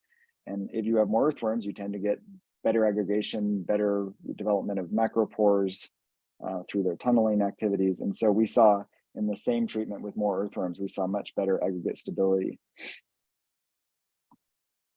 And in a similar study I was involved in out in California, this one was looking at no-till and cover crops. And we saw, so we have no-till with cover crops, no-till with no cover crops, and then standard till with and without cover crops. And again, we saw when you provide no-till and a big source of carbon through the cover cropping, that's when you get the largest macrofauna abundance and activity, as well as species richness and diversity, having these two practices together. So and that's really important for a number of reasons. I'm not going to get into all of them today, but we've talked a bit about impacts on water and soil structure and erosion. So in some of my work, I've shown that as you get more individuals of soil macrofauna, you tend to, and this is largely earthworms in this case, you tend to have increased soil structure or increased soil structure, which then leads to increased infiltration, right? So as we have more earthworms and more other macrofauna in this graph, we see that infiltration rate goes up. And this is very clear from a photo here taken by one of my colleagues, where this is a plot that had a lot of macrofauna, and you see all these big macropores that channel water down, and just much more complex soil surface here. Whereas this is one that had low macrofauna in a tilled environment, and it's just this block, very similar to the picture that Roy showed earlier, just from a top view. And this does not channel water very well. So this is something that would be down here on this side of the figure. And then as a little bit of a side note, I mentioned that these macrofauna are doing lots of important things, and I study earthworms in particular. And so there's been some really cool work showing that earthworms are actually can enhance, you don't just want them for improved soil structure and improved water, but you want to avoid tillage and support your earthworm communities for other reasons, related to just overall crop productivity. So earthworms in this sort of global meta-analysis where they looked at a whole range of different studies, where they compared with and without earthworms increased plant productivity by 20 to 30%, looking at grasses and grain crops like corn and wheat. I just show this picture here is from a study I did where I had a pot with no earthworms, but where fertilizers and lime was added as the common amendments in this region. And you get these small little grasses. Whereas when you take away the soil amendments but add earthworms, you actually got a bigger grass. And that's very common in a lot of different systems. And then I know it's a little outside the topic of tillage, but I have to share a figure of a new paper I'm working on, or a new study, where we're trying to look at the global contributions of earthworms to global grain yields. And of course, earthworms aren't everywhere for a variety of reasons, sometimes because of tillage, sometimes because of other reasons. But according to our analysis, we're saying about 7% of global grain yield, so corn, wheat, barley, rice, can be attributed to earthworms. And I know that, and it's especially high in places like sub-Saharan Africa and Latin America, where you have less fertilizer and soil conditions that are more amenable to earthworm impacts. So I just want to leave a couple overall conclusions and recommendations. And I talked more about the cons of tillage here, but tillage does have some important benefits for crop management. And I think in some systems, it's going to be really hard to get away from. You know, one example there is like potatoes, where you actually have to till to harvest your crop. But we should really be thinking about trying to reduce the amount of tillage that we have, because you know, the more you till, the more sort of deleterious impacts on soil health that you will have. So we should try to minimize our tillage, the number of operations and the intensity of these operations. We really want to avoid pulverizing the soil. You know, as we see, you know, like I showed with the rototiller, and I put that in there because that's probably the most common garden implement related to tillage that we're going to have at our houses.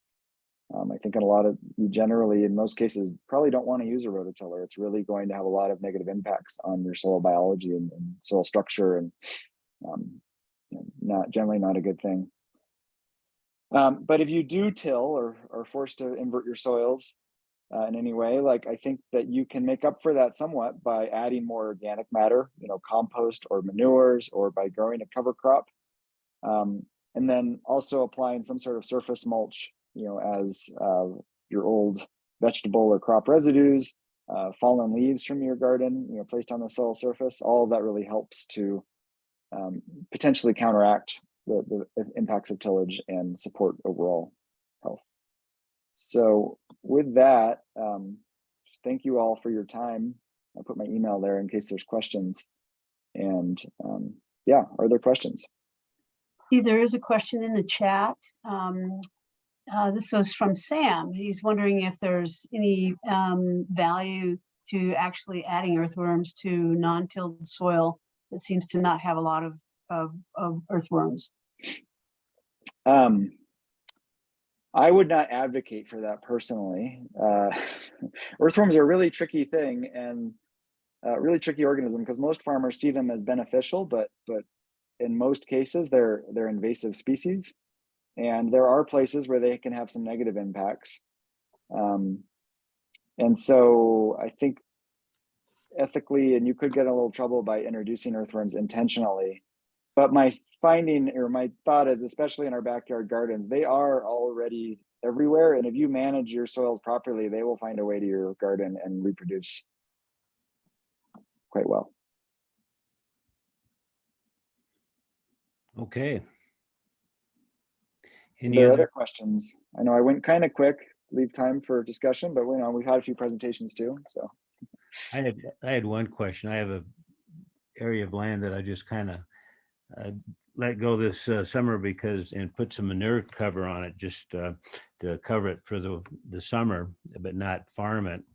And if I want to do a cover crop, say this fall, would I do too much damage if I just tilled maybe 2 inches down, just kind of mix that up a little bit to get the cover crop to grow a little bit better? yeah, no, so I think that's important. The depth of tillage is obviously important. So I think anytime you're disturbing the soil surface, that can lead to some problems, you know, in terms of how your soil's able to take in rain and you know, the sort of temperature moderation effects that Lisa talked about. But if you're doing it to plant a cover crop, then you know, you have to kind of weigh the potential effects there. And I'd say, like, if that cover crop does take off and is able to grow quickly, then it's going to recover your soil surface okay, and will probably be okay. But I guess my question would be, like, do you need to till the whole thing? I mean, I guess it depends on what implements you have too, or could you just till in strips, or I don't know. Yeah, I was just going to broadcast a cover crop mix over the area, Okay. basically, for Right. in the winter. We've had a couple more questions come in on the chat as well. Steve, you had a question from Roy asking, why aren't there any earthworms? On his farm in particular? Maybe so. Yeah. Tricky and dryland systems. No. Oh, go ahead.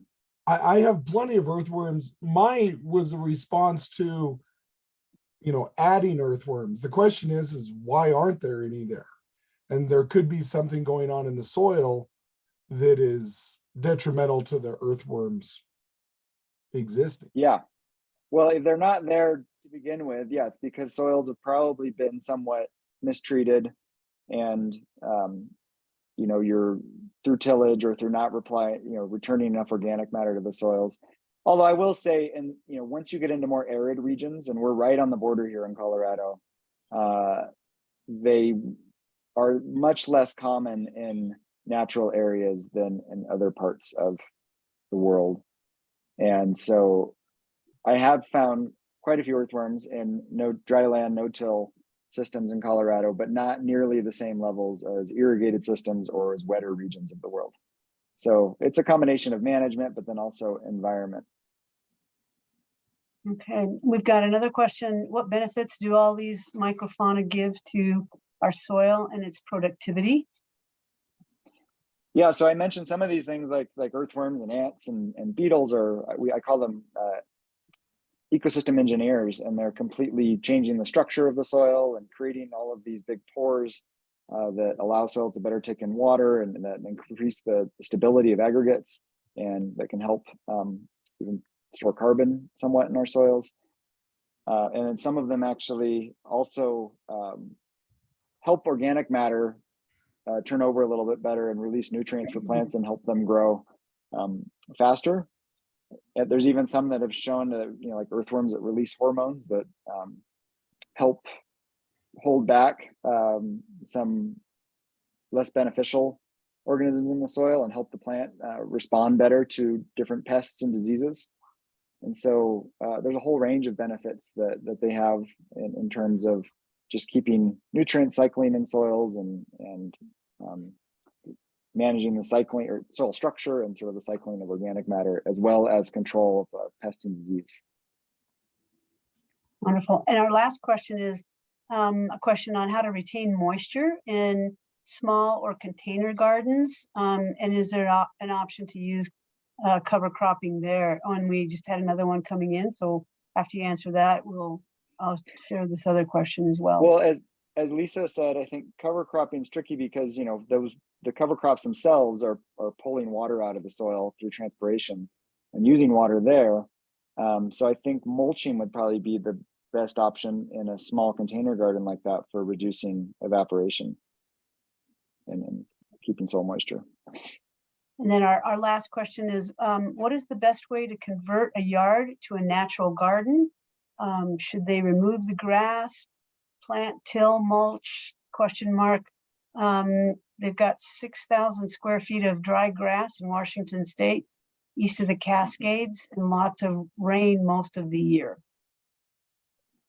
Yeah, good question. And I'm probably going to be having the same issue myself here pretty soon as I try to convert some of my yard.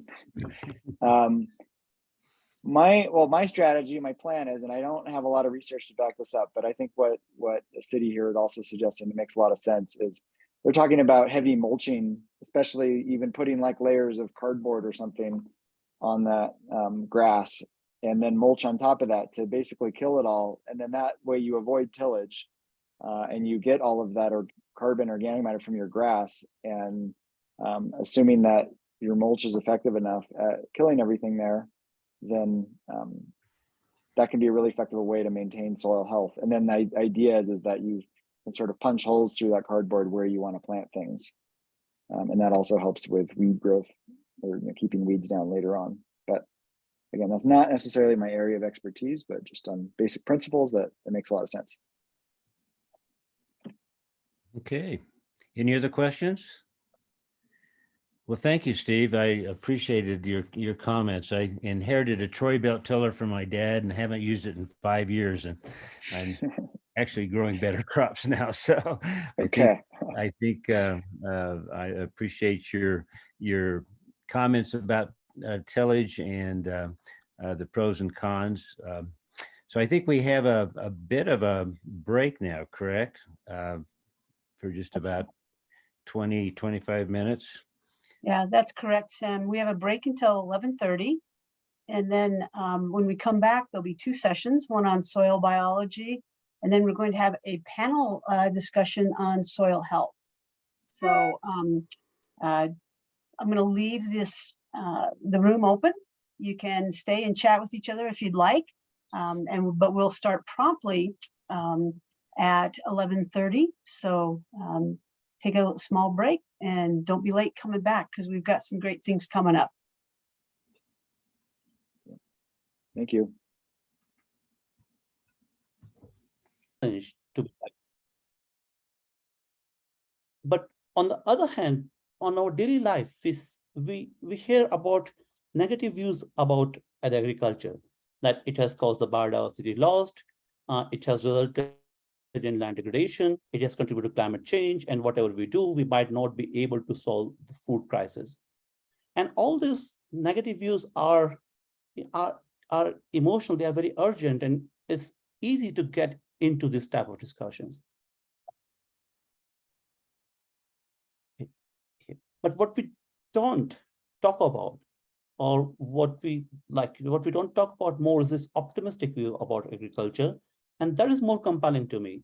So right here, right now, we have a technology, or to reinvent a technology which has fed us for thousands of years, is providing employment for 40% of the human population, and it is the only solution for the 10 billion people problem.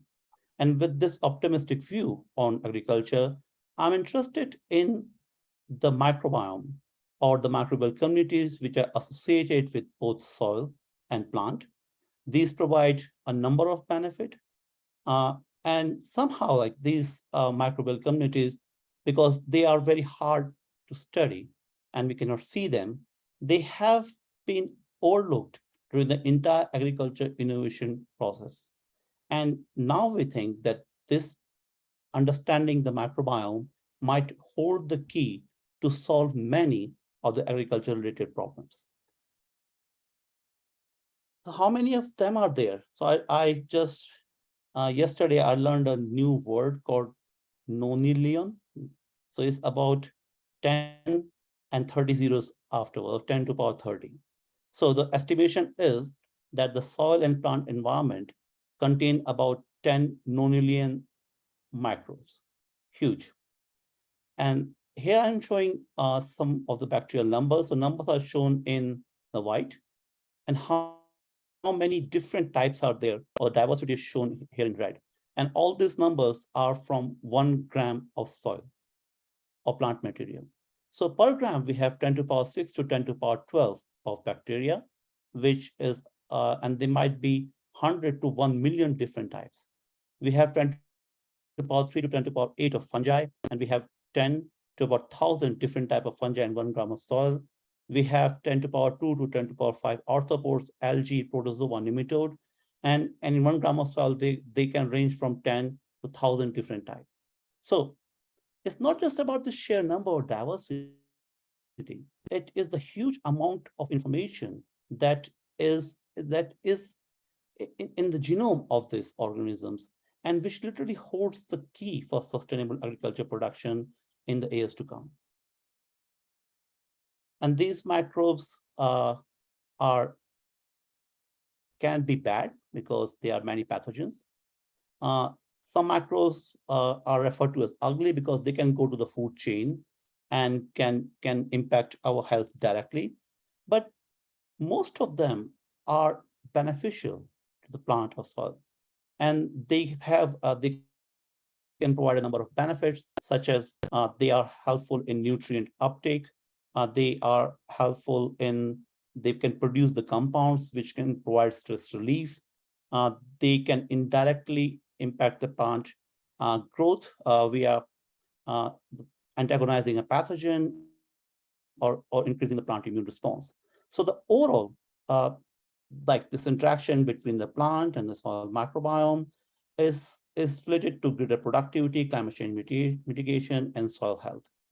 Now, the question is, the microbiome is very diverse, as I said, and can have a number of functions. So how we can understand the impact of different factors on the soil microbial communities and use this information to design solutions towards either increasing plant productivity or plant health.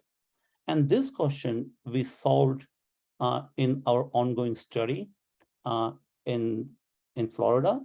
And that's what I'm going to talk a little bit about, how to have the microbiome mediated solutions to tackle one of the most serious disease in citrus. So I'm just going to provide a little bit of introduction to the pathosystem, what we work in. So the disease is Huanglungbing or HLB. It's also called citrus greening. It is caused by this bacterium, Candidatus Lebribacteria asiaticus, which I will refer to as CLAS from now onwards. It is vectored by Asian citrus psyllid. Typically, the symptoms are like blotchy motors. Fruits are small, and they taste very bitter. And that's why we cannot use it for making citrus juice. Very interestingly, there is a loss of 80% fibrous fruit even before we see symptoms above ground. And like, I'm in a meeting right now in Santa Fe actually about this, how to solve this problem. So this has devastated Florida citrus industry, $1 billion loss every year. And I was told yesterday that pre-HLB, the cost of maintaining a grove was $800. Now it has risen to $2,600 per hectare. So big problem. And even if you go to the grocery store, have a look into the label of the juice, you will not find 100% Florida citrus juice. It is mixed from different countries nowadays. So big problem, no solution as of yet. So like we don't have a proper cure. And now we started thinking like, what we can do to control this disease. And just sometimes, as a scientist, we are claim that we are exaggerating the fact. So just to let you know like how deadly this disease is. So this is a grove picture taken in 2016. Really looks really good and healthy. And this is just after 1 year of infection. This is abundant. So, and if you drive across Florida, you will see this grove like this in the entire state. And as I said, because there is no cure for this disease as of yet. So the growers are starting to design some innovative management practices which can help either to stop the spread of the pathogen by controlling the vector or by increasing the soil health, so that the soil health which can improve the root health and can relate to the fighting against this particular disease. So one of the method is this application of the ground cover, which is a metal fill. And here the idea is that the insect cannot see the tree properly because of the reflection, and it can help in stopping the disease. There are some microbial products available. Growers are applying it in the field also, but most of them are because they are from non-native microbial microbes. So sometimes they work, but it is not a consistent trend what we see. Growers are applying compost. Again, it improves the soil and the root health. And improving root health is a key to fight against HLB disease.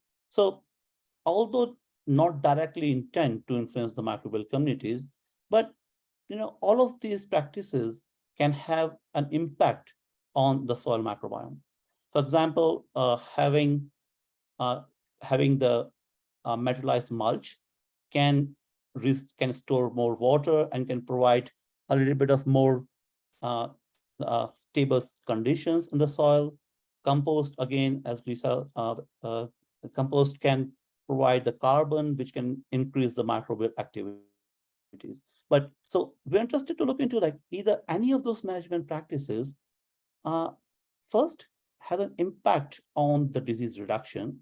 And second, are these management practices are doing this via influencing the soil microbiome.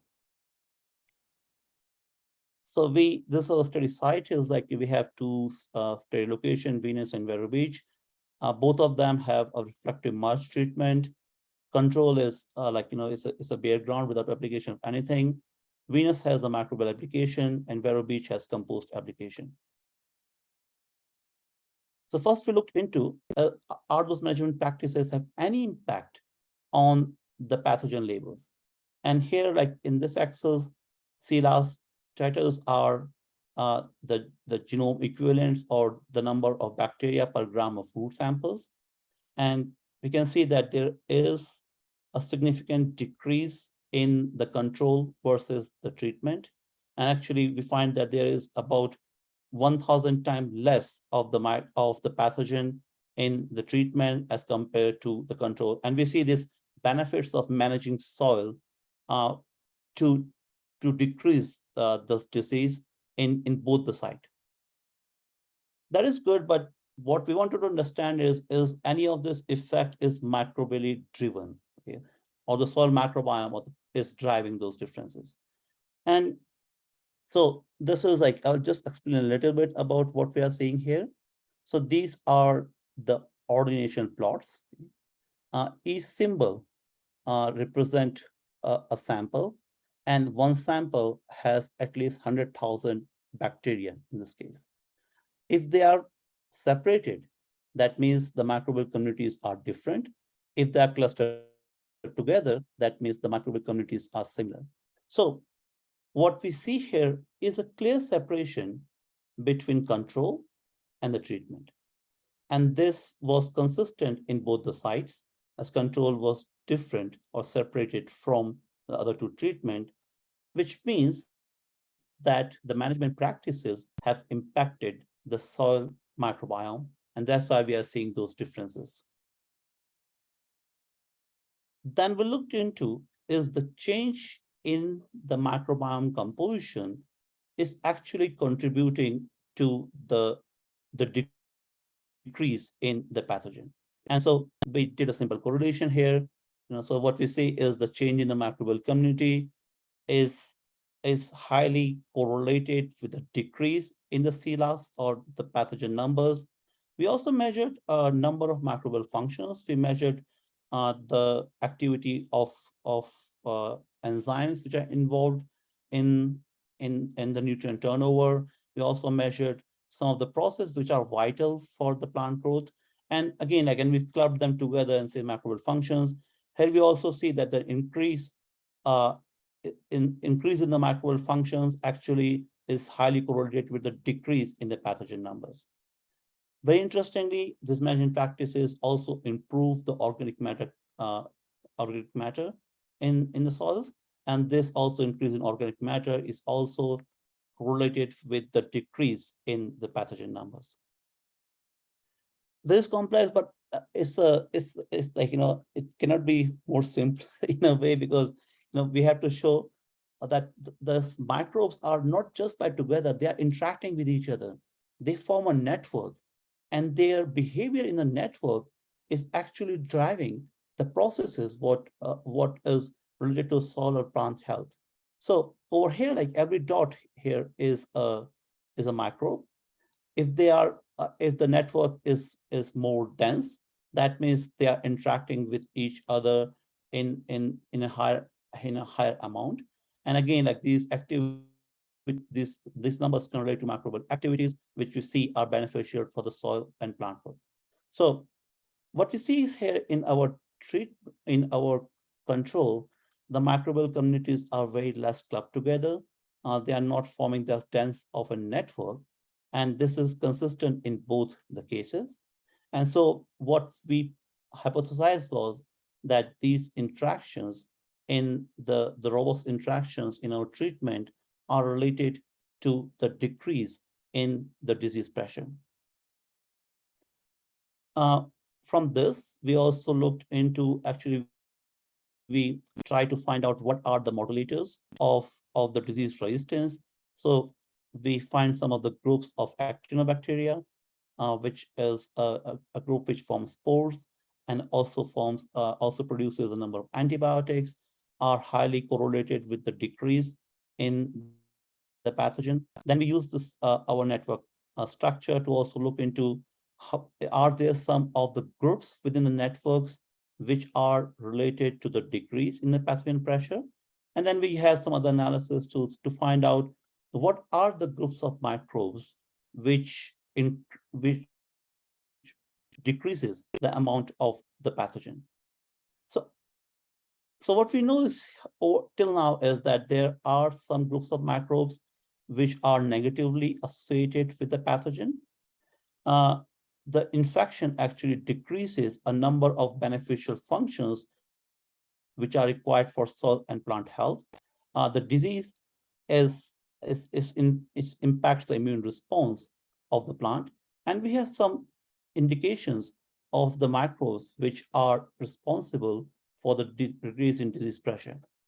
So all good, but these are just correlation, okay? And correlation doesn't mean causation. So how we can now use this information to develop something which we can apply in our field.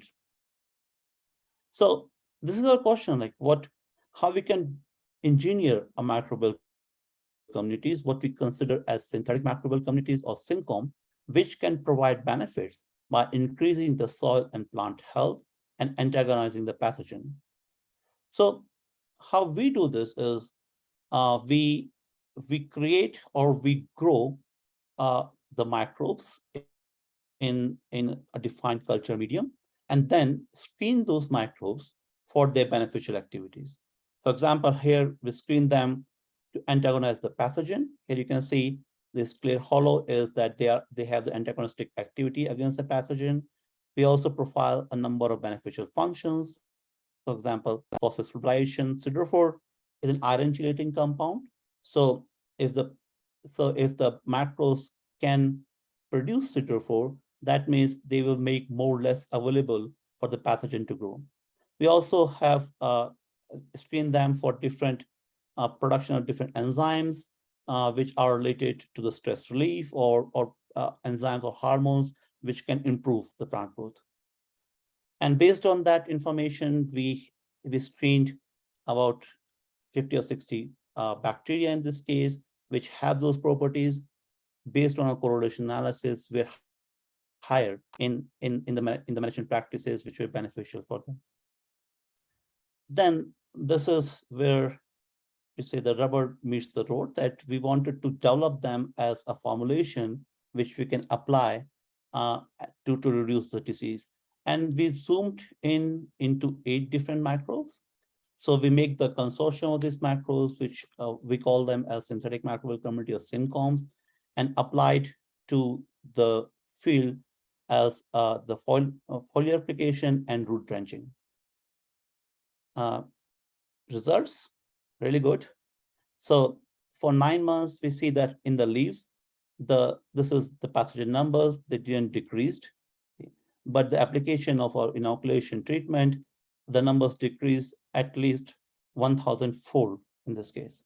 Same like results from the root, that we see actually an increase in the pathogen numbers in our untreated control, but there is a significant decrease in the pathogen numbers when we have when we applied our bacterial communities over there.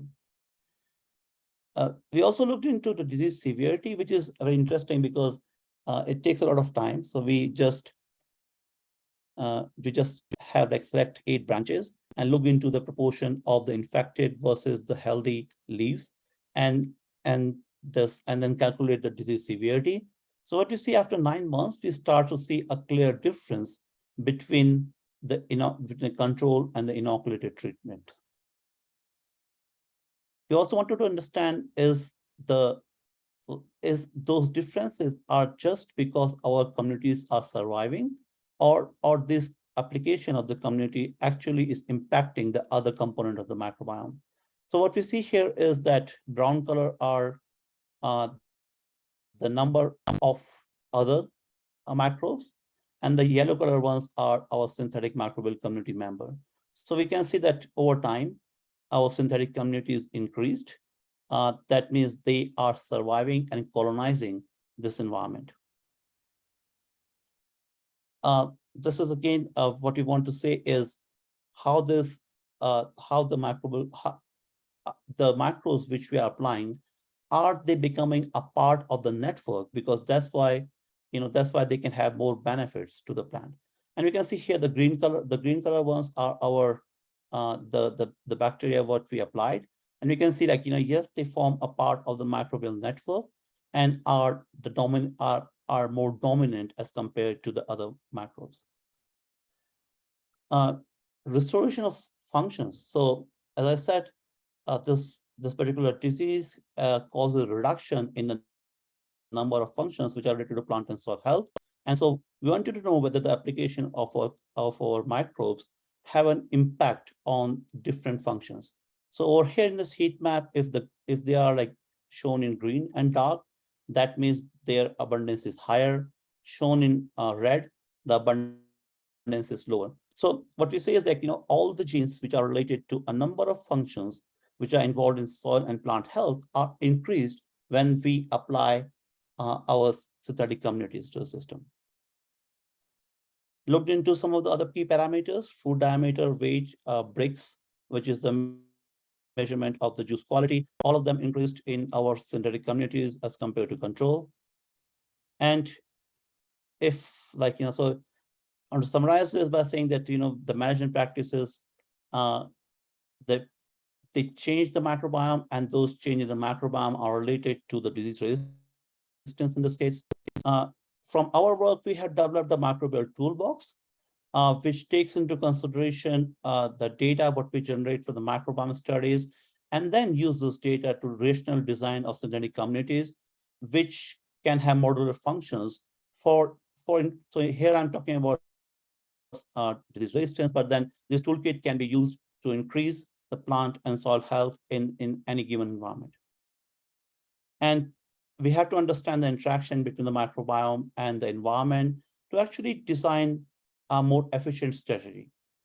So the take-home message is like, overall, so what we can apply with the other ecosystems or other communities is that the microbial communities can be steered for beneficial outcomes.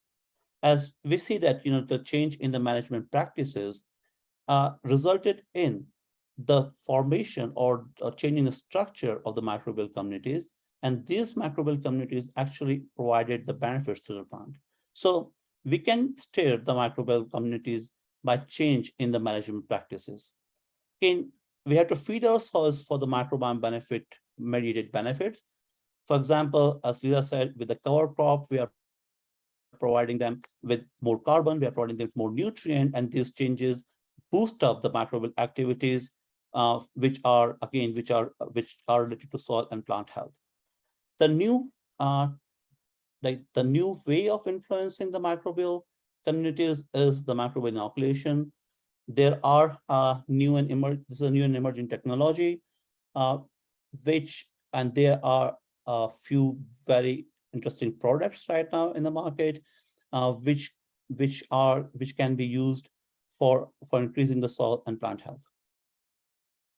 So with this, I'd like to acknowledge a number of people in my lab and different funding agencies, and I will take any questions.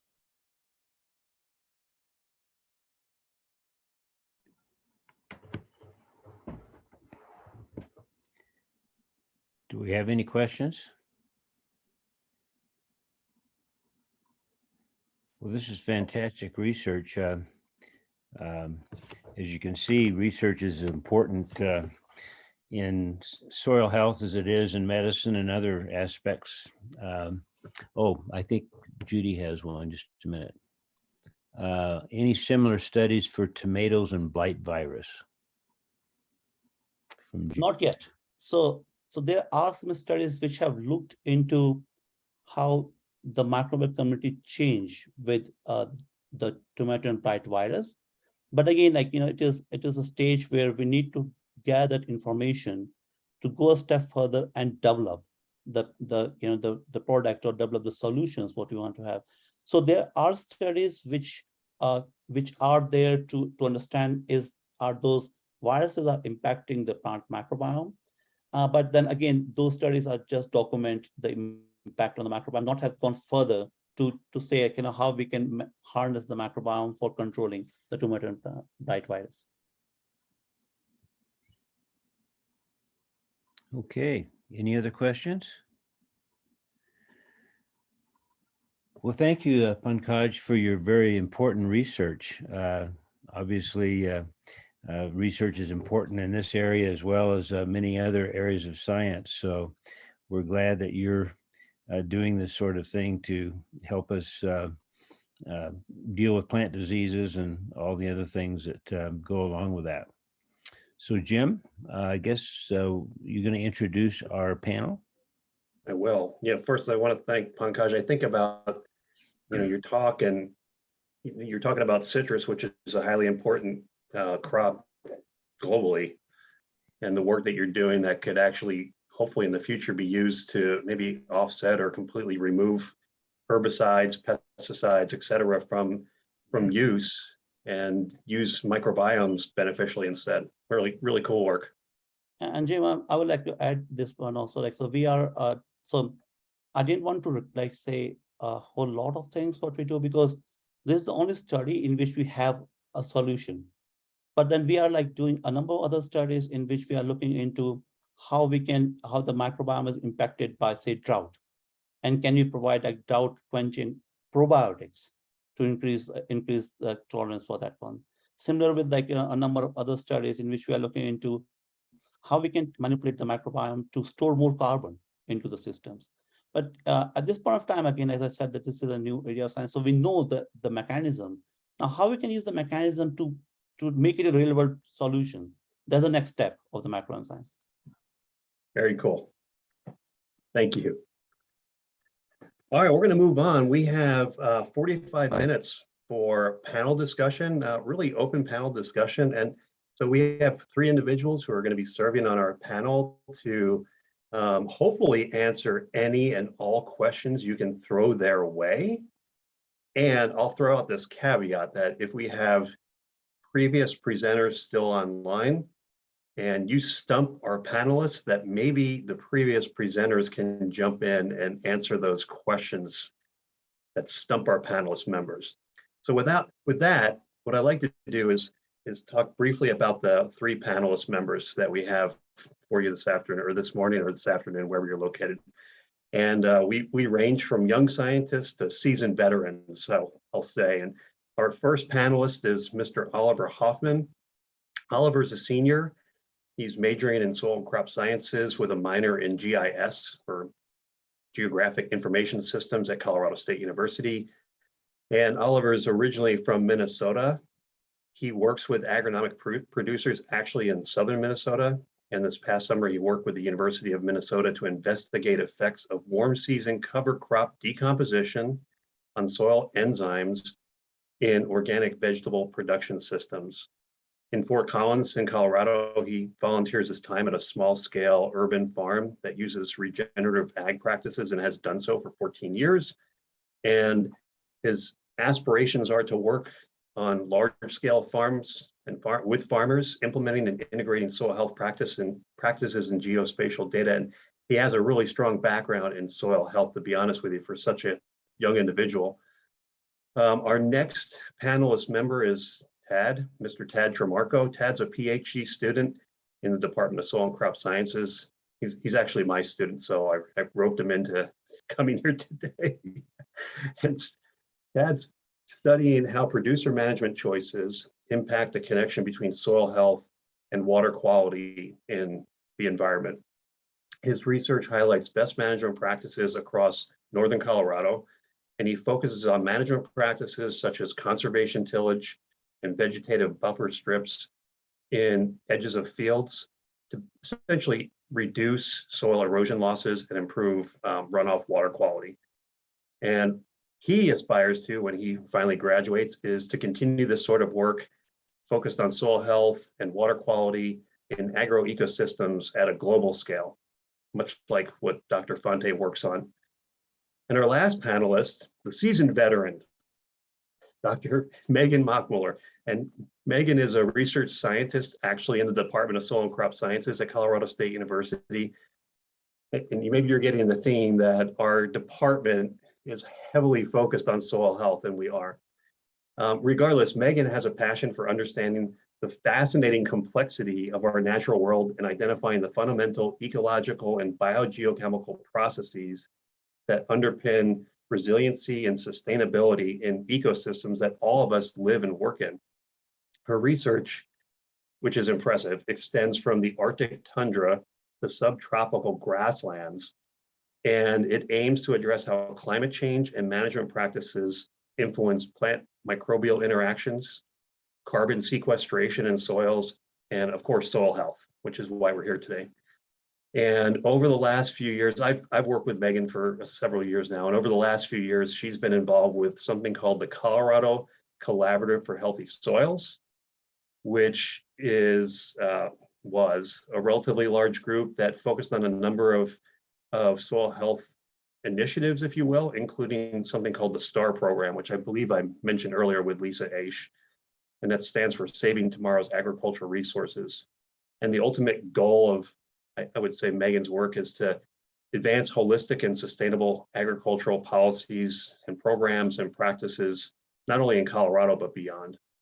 And so with that, our three panelist members, Oliver, Tad, and Megan, welcome. And what I'd like to do to kick this off, and then hopefully people will throw questions at all three of you in the chat. And I'll start with Megan and we'll work back to Tad and Oliver. One of the questions I have for each one of you is, why soil health?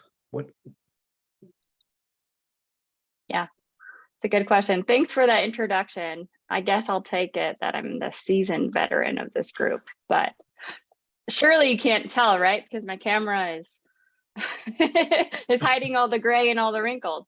I'm just kidding. Yeah, why soil health? That's a really good question, Jim. So I started off, as an undergrad, I was going into medicine myself. And I took an environmental science course, not thinking that that would really rope me in and start really my career in environmental science or ecology. So I was really inspired, of course, by some of the instructors, especially the one of the environmental science course that I took as an undergrad. And so I was a biology major and then determined that I wasn't, I worked in hospitals as I was growing up thinking that I was going to be a medical doctor. But I really saw, I found my passion for ecology in undergrad. And then I went to get my PhD in ecology at the University of Georgia, the Odum School of Ecology. And throughout my undergrad and my graduate career, I really studied the effects that humans had on our ecosystems. So in undergrad, studying what, fertilizer runoff does to our water bodies, causing algae blooms, for example. And then in grad school, I largely focused on, what are the effects of warming on our ecosystems. And I specifically focused on soil carbon because soils store a ton of carbon, and store more than all of our plants in our atmosphere combined. And so I was understanding how temperature increases would influence that stock, that really important pool of carbon in our soils. So, but then in graduate school, I took on this side project where I was looking at the effects of grazing management on soil carbon sequestration, and really walked in there at, from an ecological mindset, thinking about, okay, what is this? This was specifically dairy systems, and they practice rotational, so high intensity, short duration grazing management. And what we found was really quite astonishing to me, was that the way we manage our cattle can improve the health of our soils and can help mitigate climate change through sequestering carbon in our soils. And that's really where I got intrigued and very passionate about understanding not only I'm still passionate about understanding what climate change and what we're doing to our environment, but this is where I really saw that we can be an important part of the solutions to enhance and regenerate our ecosystems, our managed ecosystems, regenerate the health of our soils, and also utilize our soils by building the health, by building the biology back, and helping to pull down and draw down that carbon from our atmosphere. So that's really what brought me to soil health and what I've dedicated a large part of my career to now, and what has led me to working with Jim and Tad when he was an undergrad, and now Oliver during his undergraduate school. So that's maybe a long-winded story, but that's kind of what hopefully gives you a good idea of kind of how I got where I am and why I'm so passionate about soil health today. Awesome, thank you. What about you, Ted? Why soil health? Yeah, that's a great question. I think it's funny. Megan started out her story talking about how she thought she was going to be in medicine, and I can actually relate to that. When I came to Colorado State University, I was a biochemistry major. I really thought I was going to go down the pharmaceuticals route. But my brother, who had spent some time in Africa doing Peace Corps and doing some agroecology work before, he had kind of clued me into this global scale of agriculture. And I was, a super passionate environmentalist for one. And I really saw agriculture as existing, right on the boundary of this world where they're both, emitters of and producers of climate change, but then also interacting with the environment directly as a result of climate change. And so they're the ones who are seeing the impacts, adapting to those impacts, and I think really also, land stewards and managers who are able to adapt our resiliency to climate change. And so I'd had conversations with my brother, who's about a decade older than me and had seen a lot of that globally, particularly in West Africa, and how those communities were adapting to, combat climate change on their farms. And so I was kind of like starting to get this inkling, and I was starting to have these doubts, like maybe medicine isn't like the thing that gets me like really riled up. And so the people who know me now know that if I like go on a tangent about agriculture, like how much it riles me up. And I get really excited about it. And I think that if I had, looking back, I'm like, yeah, that's an early sign that that's the route I want to take. And so I was sitting down with my advisor my freshman year, and they said, hey, take an agriculture class, see how you like it. And I sat down at SOCR 100, and the first time I handled soil, I was like, oh, yep, that's what I'm going to do for the rest of my life. And so that was like a perfect fit for me. And then the other big piece, going forward was as I spent more time in that world and I changed majors and everything, the piece that I continue to see and continue to develop on is that soils, in the same way that soils act as that boundary and that meeting point of our lithosphere, like the earth and the minerals below us, as well as our atmosphere and our hydrosphere, our water, right? So it's where earth, land, and water and air all come together and are really interacting in a key way. It's also the place where us as humans interact so closely with the environment, are interacting again like with those impacts of climate change and working in a way to be resilient of it. And then this underlying theme of soil health just kept coming out of all of my studies. So when I started working in water quality my sophomore year of my undergrad, we weren't spending a lot of time on soils, but we could see those connections, and we could see those developments of the story about how healthy soils lead to healthy water in nearby rivers. And so then my senior year, Jim reached out to me with this opportunity to study the connection between those two. And that's really where I find myself now, is studying that connection between how we can build healthy soils and manage for healthy soils. And how, as a result, we can produce cleaner water that runs off of our field and produce healthier river ecosystems, especially in the semi-arid West, where the distribution of rivers is so sparse. Having those healthy ecosystems in place is really, really valuable. And then like my own personal ethos about soil health is I just see it as that really big connecting piece. It ties in social aspects of, advocacy for, I think if we can develop healthy soils and really get a good framework for developing healthy soils, right, that's an advocacy for people globally to be able to improve their well-being, be more resilient to climate change.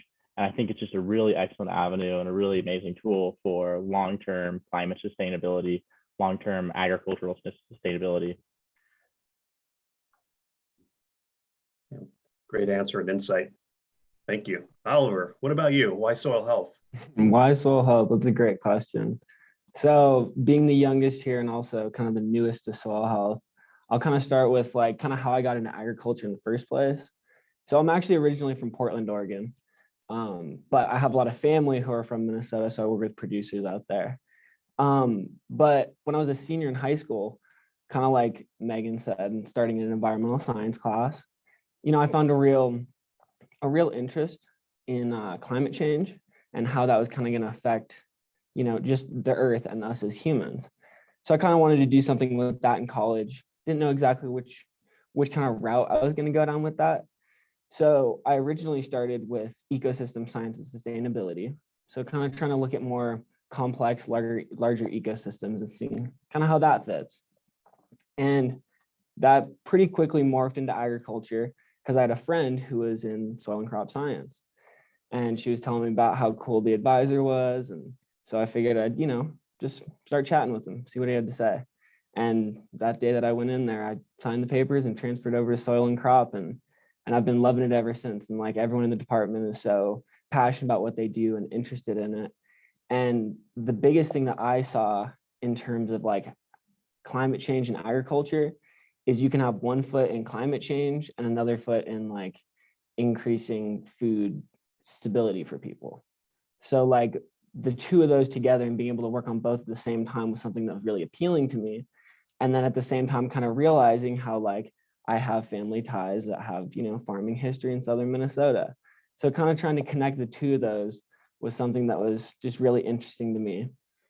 And then as I started working with those farmers in southern Minnesota and kind of seeing the practices they were doing, so like kind of touching on what Steve was talking about with doing a moldboard plow and deep tillage, that's what they were doing on our family farm in southern Minnesota. So I kind of saw that, and I saw an opportunity for them to learn, but not only them to learn, but me to learn. And that was kind of first and foremost, is like I can't tell them what to do, but learn from what they're doing, and then kind of trying to show them options of like what they can do. So like we could do strip till instead of doing a moldboard plow, or we could try and use a cover crop and try and integrate that. And so that's been fascinating. That's what kind of led me into soil health, was kind of working with those people. And then last semester, I took Jim Ippolito's class on soil fertility. And so as we kind of got to talking, and hearing about his research, I was like, oh, he's doing some cool stuff with soil health. And then meeting with people like Tad and Megan, everyone in soil and crop, like they kind of have one foot in soil health. And that's what made it so appealing to me, is just like everyone's passionate about it. You can kind of have one foot in climate change, one foot in food security, and kind of connecting the two of those and seeing the passion through soil and crop was something that really cemented like soil health is the area that I want to be involved with. And then my dad actually works in GIS. And so for those of you who don't know about GIS, it's kind of utilizing geospatial data. So from satellites, from drones, from in-field type measurements, trying to take all that together and then kind of being able to say more about it. So like in terms of like larger scale agriculture, we're talking about like using a variable spray fertilizer. So instead of just going over your field with one pass and using the same amount on the whole thing, we can kind of use geospatial data to identify, oh, this area might need more nitrogen than this other area. So it's kind of trying to use these new techs that are kind of coming out, especially with satellites, to be able to then kind of say more about agriculture. And I think that there's a big opportunity in soil health in using geospatial data and kind of actually trying to connect the two of those. So a little bit like precision agriculture, and then kind of trying to tie that in with soil health. Oh, very cool. I have a follow-up question for Oliver, and then we'll see, we have at least one question in the chat, but then we'll start moving forward to the open discussion. But I have a question for you, Oliver, because in your bio, you mentioned you worked on a farm in Fort Collins that practices regenerative ag. What do you mean by regenerative ag? Okay, yeah. So I work with Sunspot Urban Farm that's located here in Fort Collins. They're a little bit more towards LaPorte, so just a little bit outside of town. And they're working on about 5 acres. So not, relatively small, but for them and the types of practices they're using it is a lot. Like the first thing I'll say is like what they do is very labor intensive, but they see are amazing. So they started 14 years ago with doing these regenerative practices, which is pretty much encompassing everything with soil health, like we were talking about earlier, about improving diversity, trying to keep living roots, integrating livestock, and like trying to take all of those and then put that into their management. And for somebody with 5 acres, it's a little bit more difficult with something like integrating livestock. That's something that's pretty difficult. And so the way they've kind of worked around that is by adding like manures instead and trying to get that from different areas. And they've improved diversity, so a lot of pollinators too. And so they're not just growing crops. What they're trying to do is kind of facilitate this ecosystem that they have on their small piece of land. And through integration of doing that and through years of the practice they've been doing, and from the main farmer there, what I've heard from him is the biggest improvement he's seen in soil health was from adding a cover of leaves. So he asked everyone in the neighborhood to bring by their leaves in the fall, and then he collects all of them, has them in a pile, and then he covers his bed with it. And from doing that, he's adding carbon to soils, improving soil health by doing that. And over the last 14 years, they've seen huge improvements in organic matter. So their actual water holding capacity, specifically, in an area that's water limited, that's huge for them. And so then they'll rotate. And when they rotate their crops, they don't just have like a 1 or 2 crop rotation. They have, at least 20 different, 30 different varieties of crops they're growing there. But when they're rotating, they try and rotate different families of plants. So instead of just having like one strict rotation, they kind of just like pick and choose where they're going to put one and try and not do the same family plant too many times in one area. And from what I see working with them is they put in a lot of hours doing it, because this isn't their main job. They both have side jobs. One of them has a part-time job. The other one has a full-time job. So it's not like they have a lot of time to be doing this. So they'll go out, at 10 p.m. with headlamps on to try and get the slugs off of them, because they've identified that that's when they're most present. So it is really labor intensive, but I mean, you wouldn't believe the production that they have there for how little they put into it as far as inputs go. Labor wise is higher, but in terms of input, it's very low. And because they've been building that organic matter, they really have that like beneficial section in terms of water, because water was the original reason that they started. They were saying, we have this Kentucky bluegrass growing in our front yard, but like we can't eat that, and we're using a lot of water on it. So why don't we just start growing crops instead? And that's what they've been doing and kind of learning along the way. Neither of them come from ag backgrounds, like they just wanted to do something about climate change, and they also wanted to feed themselves, and they've scaled up, and now they have this amazing operation. That's just great to see. Well, thanks. Thanks for clarifying that specifically. I think about water in the Western US, and I think about soil health and the work that all 4 of us and others do. It's really, bracketing soil water is what we're doing. We're trying to improve soil water. Anyway, there's some questions that are now popping up in the chat. And the first question comes from Sarah Bishop, and this may be geared towards you, Megan. How do cattle benefit the ecosystem, and particularly soil health? Yeah, thanks for that question. This is something, it's a very active area of research, and cows, I mean, if you're reading any of, usually at least one headline a week, they get a bad rap, right? Because of methane burps, and they respire methane into the atmosphere, which is a potent greenhouse gas. But actually, it's not the cow, it's the how. So it's how we manage our cattle that can help improve soil health and help sequester carbon. So, we often this type of grazing management is called regenerative grazing management, like regenerative farming, or adaptive management, or rotational grazing, like I mentioned, that I worked on in my PhD.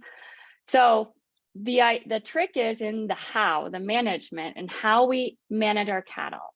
And what we're finding is that the most important aspect of cattle management in terms of improving soil health is movement. And so it's moving the cattle to, and the term adaptive comes into, describing this type of management, because it's exactly that. It's responding to the ecosystem cues. So how productive is the forage that how much feed do you have? And and then what does that mean in terms of how many cattle we can feed for X amount of days? So it's feeding in a distinct area for short duration, and then moving them off of that area, off of that grass, to allow enough time, and depending on the ecosystem, that rest period time changes. So if you're in a highly productive system where it rains, not like here in Colorado, except today, but if you're in a highly productive system, that grass will have will recover faster and will grow faster, right? And so then the opportunity to regraze that period is shorter. But in the West, sometimes you never return to the same spot in 1 year. And actually, it's very common to give whatever you graze in 1 year a whole year off. This is especially important in non-irrigated systems, of course, where we have, this number, the number of inches of rain that you can count on one hand. So in that, in these types, in the arid and semi-arid West, rest is especially critical. And so it's the management that improves soil health and what cattle do. So a lot of our grasses and our forages actually co-evolved with megafauna. And so actually this adaptive grazing management is emulating how the bison grazed. And so, just by proper management, we know that because a lot of our grasses and our forages like forbs co-evolved with these megafauna, they rely on grazing.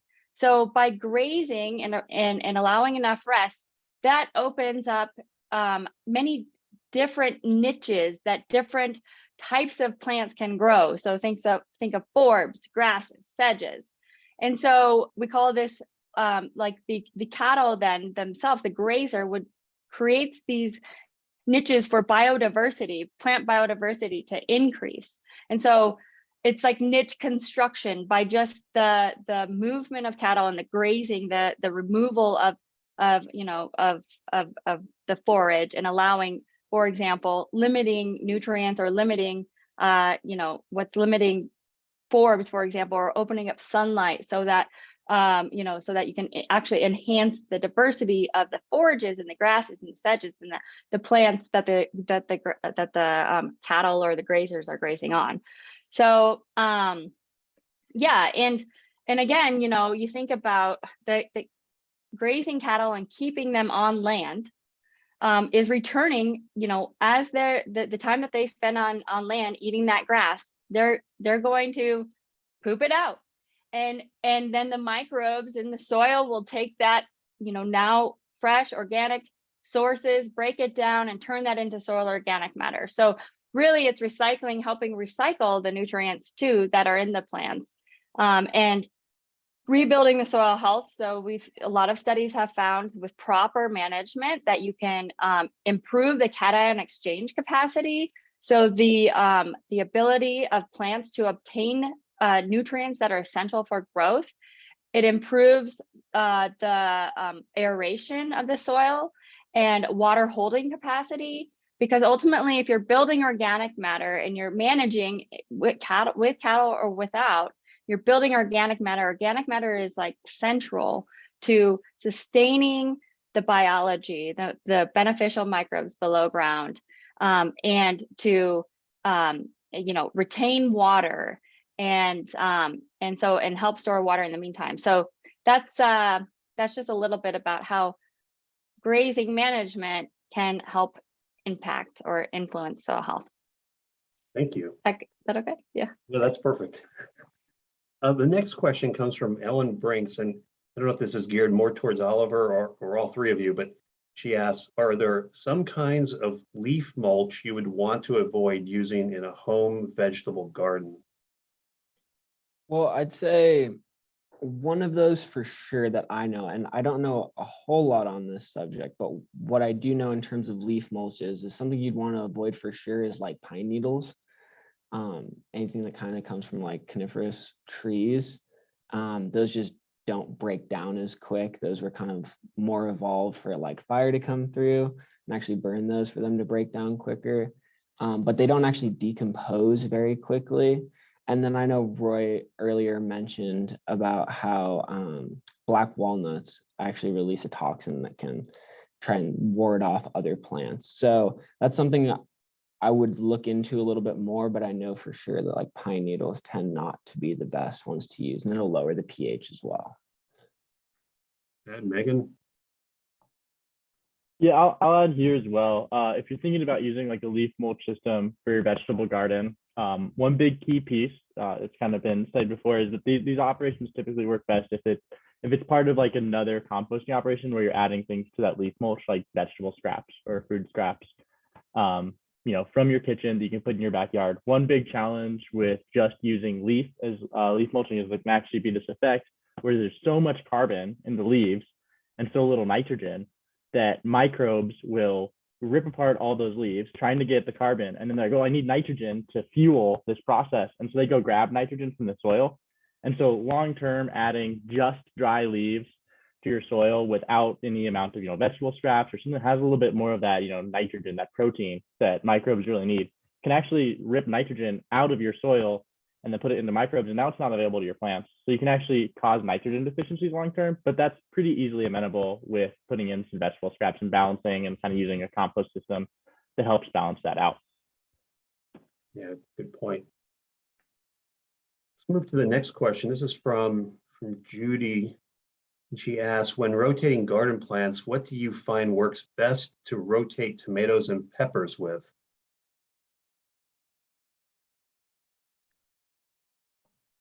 I mean, the place that I was working at, they were doing mostly peppers. They were doing in high tunnels, so kind of like a greenhouse, just without being fully sealed.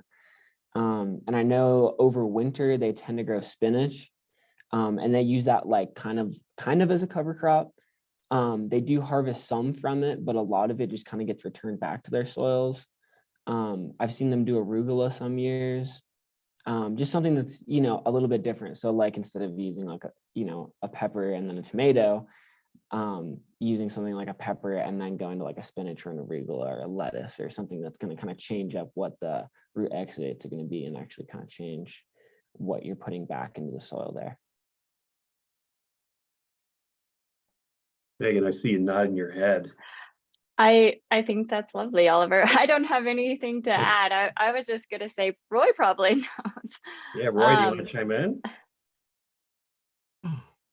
I don't do that much leaf mulching. It's just I just knew about walnuts because of, you know, having them out in an orchard and seeing what it does to the soil. But yeah, definitely agree about the pine needles, and that actually would answer a later question of high pH soils. You know, pine needles would help reduce that. Yeah, That's true. what about, Roy, what about when rotating garden plants, what do you find works best to rotate tomatoes and peppers with?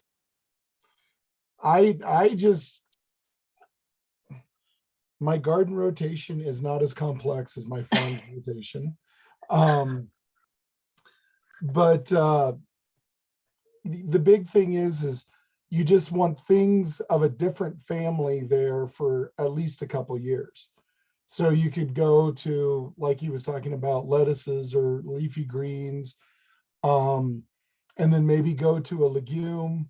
One thing that we have to remember about putting legumes in our soils is the bacteria that's needed to inoculate the root system is not natively found in our soils in this area. So one thing you would look for, and they have them at garden centers and stuff, is an inoculant for the legumes to help them produce that nitrogen.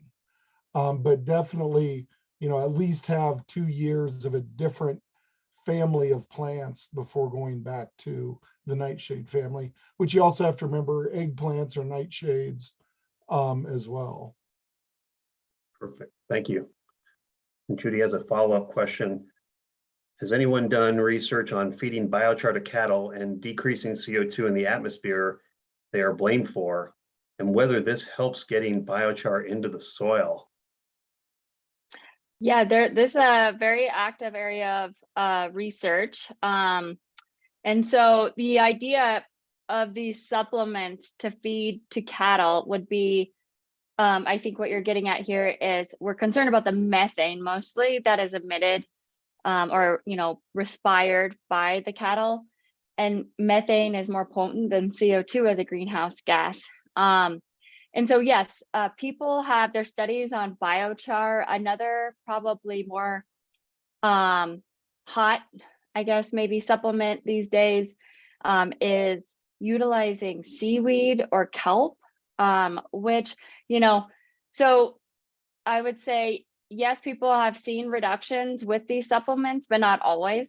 So of course it depends. And, we're just still trying to figure out, not we, but the royal we, the people that more do the animal science and animal nutrition side of things are really still trying to figure out what is the best supplement, and doesn't matter when you feed it, how often you feed it, what type or, of cattle that you're feeding this to, the age, all of these things is still, I think, a very active area of research. And there's some promising products out there, but I think we're not at the point yet to say this is like the golden ticket. Yeah, that's a good answer. I work in biochar research, and some of the studies that are out there will tell you that biochar will reduce methane emissions from cattle, but I don't think that it is an approved method for use in cattle through whatever U.S. agency oversees the use of biochar or animal supplements. So it's still in the research phase, to be honest with you. Let's go to another question. Sam has a question. It sounds like a question for my class, but I'm going to throw this out to everyone. Sam says, I have a very high pH alkaline soil, around 8.1 to 8.2. What are soil amendments that could help reduce soil pH? This sounds like a question I would put on one of my tests for Oliver or Tad. You guys want to give this a shot? See if you still pass my class? Yeah, I'm tempted to pull up your notes here in the background. So the way that people typically reduce soil pH, and I say typically with the caveat that oftentimes this isn't done, for a number of economic and management reasons. It's expensive to acidify soils, particularly in the arid Southwest, because there's this large reserve of calcium carbonate in the soil, right? Those white flecks that are ready to, those all have to be dissolved before you can even bring the pH down. So first you have to deal with the reserve calcium carbonate, the reserve base saturation in your soils before you can actually bring your pH down. But the ways people typically do that is with elemental sulfur, or they'll use, I've heard of people using like light amounts of sulfuric acid. There's like aluminum sulfate, I think is another one. And so a lot of these are sulfur containing compounds, and that's because of the interaction of sulfur with water and oxygen does form sulfuric acid in the soil. And so that is an effective way to reduce the pH in soil, but I use effective with the caveat of it kind of comes down to a cost and scale issue. It's expensive to acidify soils, and it's really expensive to acidify soils when they already have a lot of reserve alkalinity, which is likely what's happening if your pH is in that 8.1 to 8.2 range. If your challenge with your soils that are in that high pH range is something like maybe availability of phosphorus, a lot of the times maybe one way that you could manage for a little bit of increased phosphorus, but also maybe balance, a blended fertilizer is a really good way. First of all, balancing your fertilizer requirements is really key. And so I think of, manure, because that's tying now, I'm going to tie in all of our different pieces. We just talked about cattle, so I'll use this as an opportunity to segue. I think manure is a great way to provide phosphorus in large quantities to your system. And it also provides enough organic matter that eventually the organic matter breakdown in your soil will produce some acidity, which might help to, in the future, in a long term, over multiple years type of system, maybe start to improve some of those nutrient availabilities that could be causing the concern when it comes to pH, if that's what you're worried about. Yeah, Sam, I think about what Tad just mentioned, and when we talk about this on large scale systems, reducing pH in soils it's practically impossible. It's economically impossible, to be honest with you. But a small scale, like your backyard garden, you might be able to pull this off, on a very small scale using products like elemental sulfur that would react in the environment to create sulfuric acid, which would decompose some of that calcium carbonate that you have over on the west slope of Colorado. But again, it really depends on how much calcium carbonate you have. And I use an example in my class. I think if you have example, something like if you have 2% free calcium carbonate, it's going to take 16 tons of elemental sulfur per acre to just dissolve that. And then you still need to add more elemental sulfur to bring the pH down. So that just removes the buffering capacity. Yeah, I know I'm getting geeky here, but yeah. Here's another question from the audience. How about alkaline water? Kaneen, what do you mean by alkaline water? Do you want to voice your concern? Or just type Sure. it in? Yeah, okay. Yeah. We live in a volcanic area, which supposedly has acidic soil, except because of the drought, our water is getting extremely hard.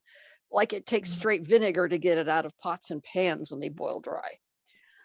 So is there anything I can feed plants that will avoid the damage? Because they get like brown edges on their leaves. Almost everything.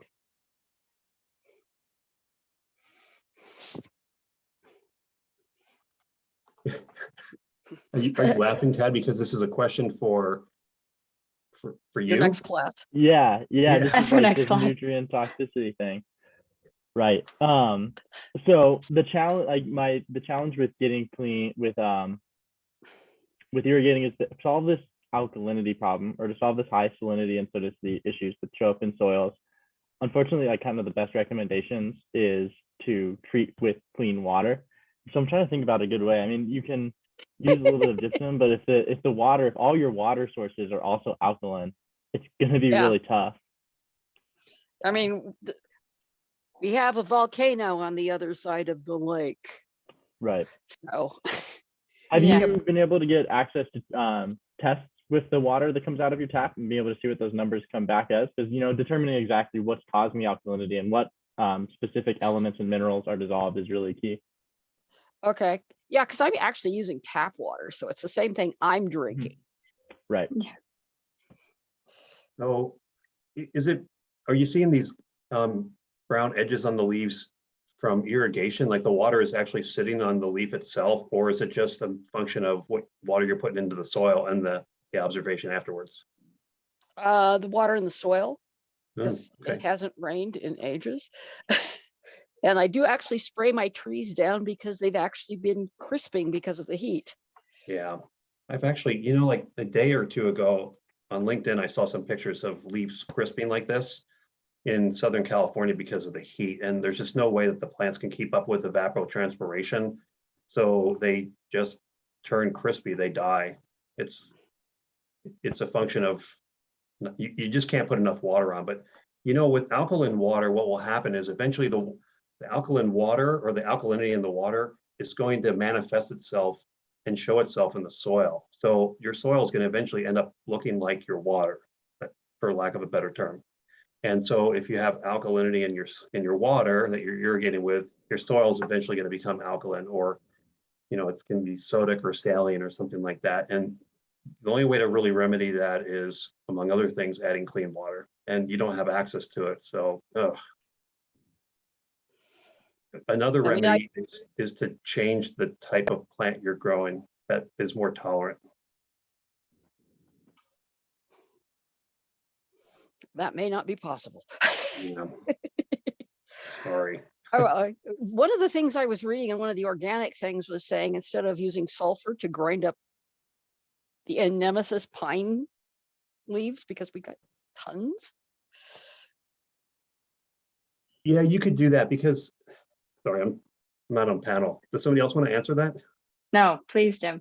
Well, you could do the same thing. You just need to finely grind it. So the elemental sulfur will, the chemistry, or the microbiology, I guess, is really what it is behind elemental sulfur, is that microorganisms need to utilize it in the presence of water, break it down and form sulfuric acid. And if you took pine needles, which are highly acidic, relatively highly acidic, and ground those finely, you increase surface area. And to be honest with you, in soils, surface area is sort of the king for reactivity. And so if you were to grind pine needles really, really finely and put them down, it would be easier for a microorganism to degrade that than the actual pine needle itself, because of an increase in surface area that the microorganisms attack. And pine needles are acidic, like Oliver was saying, and that could help. It could help, it could help dissolve some lime that's present in your soils and exchange calcium on soil exchange sites for the sodium or other negative elements that you might have present. Yeah, That well, might help. we also have high iron too because of volcanic. It's weird soil out here. We grow grapes, real great. Have you thought about growing grapes? Well, yeah, I actually have them and they're doing fine. But I have to start everything in potting soil because it's bad where I'm at. What about other questions for the panel members?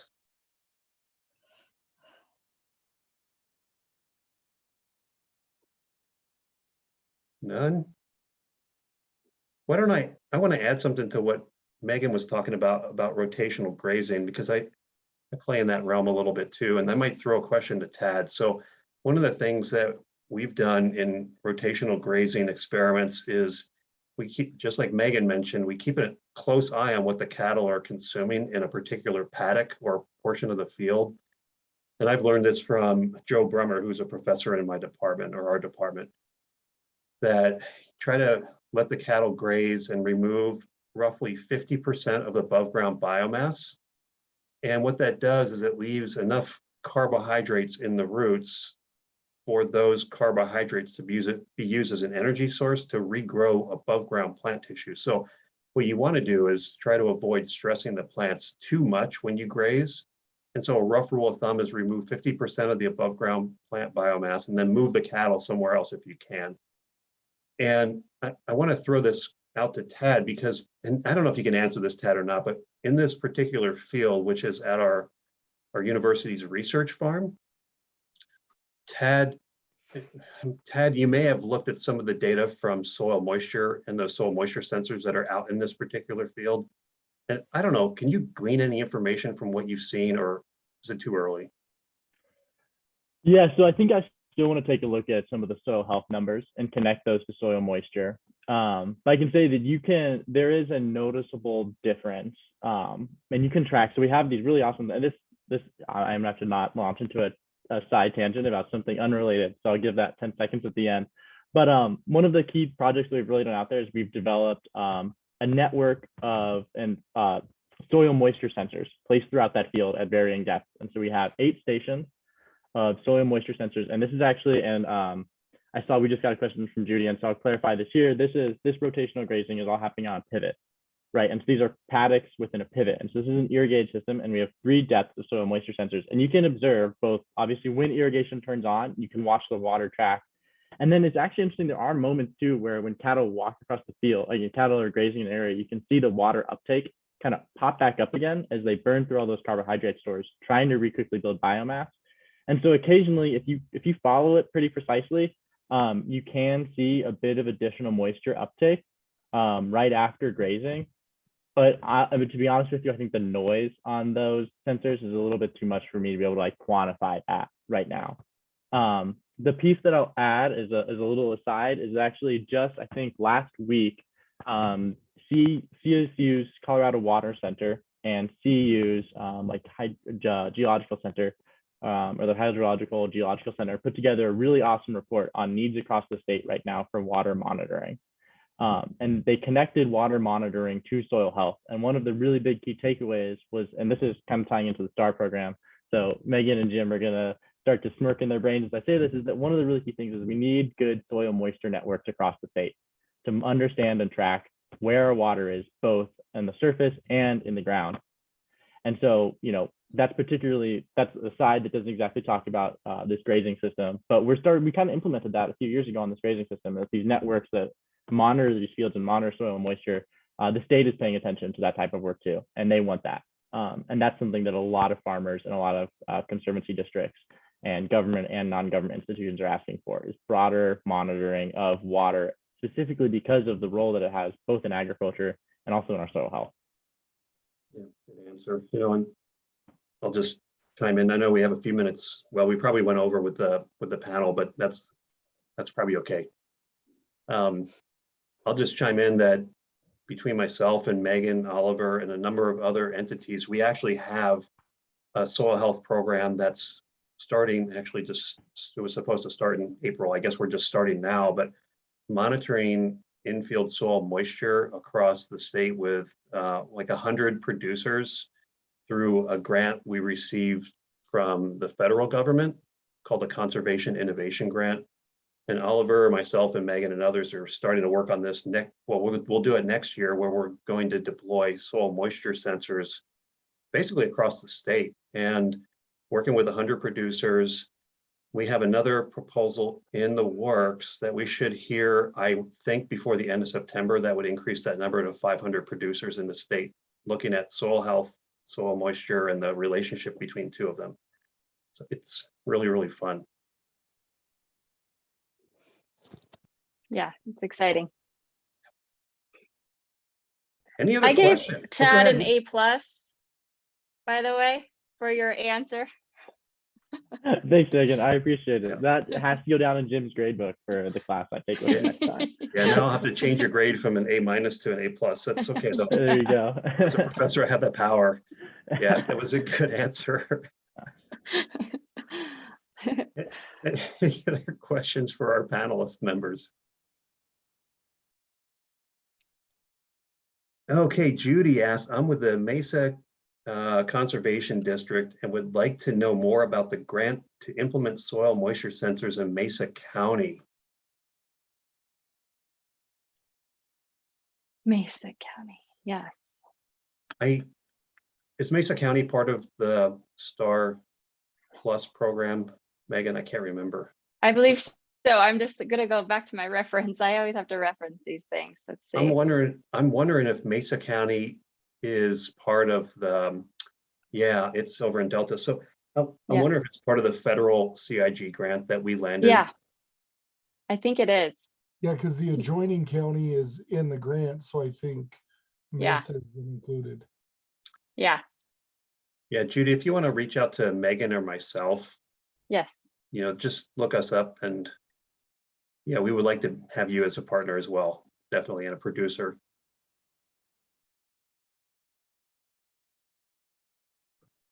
We're going to Yeah, have absolutely. I think I have a really good feeling about this other grant that we are waiting to hear from, and if we can't get you in the federal CIG grant, we can get you easily into the other one, that's for sure.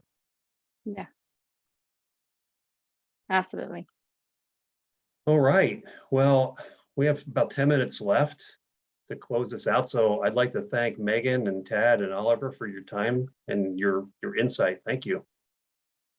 Yeah, thank you. And Thank thanks you. for the invitation. This has been great. And please reach out to please reach out if you need anything or follow up on the Colorado Soil Health Program, the STAR program. The more the merrier. Absolutely. I'll add one more little thought here that, like, I've seen in the last 2 to 3 years, particularly, a lot of the state cares about this type of stuff, right? So we're all here talking about soil health, and I feel like maybe 5, 6 years ago, we would have been having this conversation, and it would have felt like we were talking like in a secret meeting, like trying to like brainstorm and figure out what is this big issue.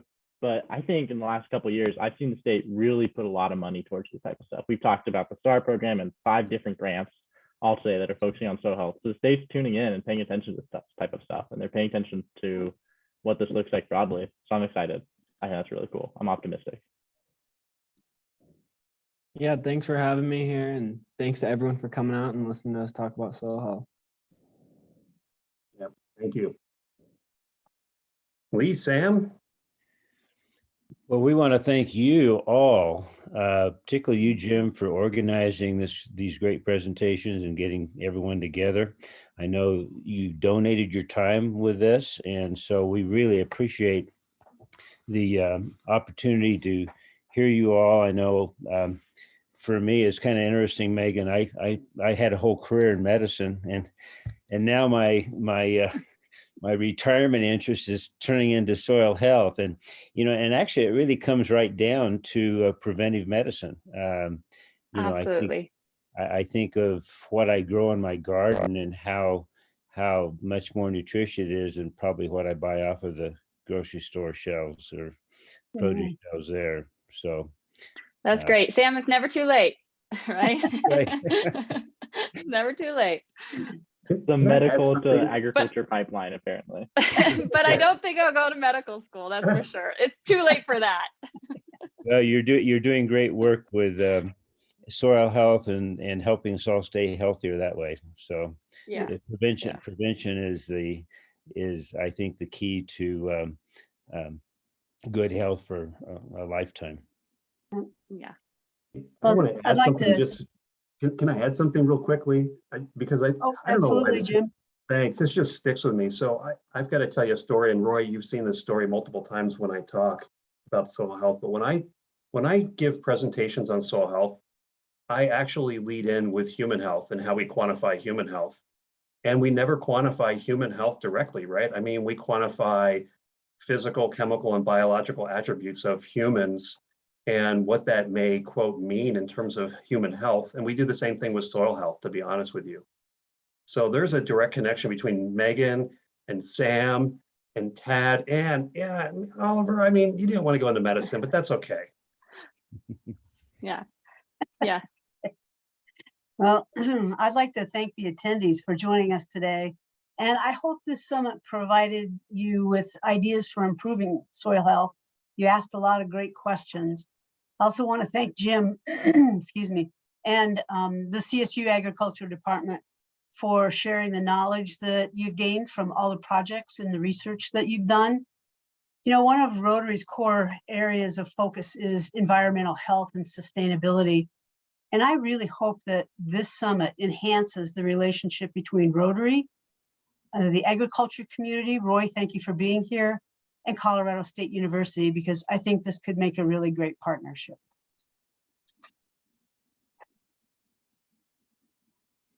Fantastic.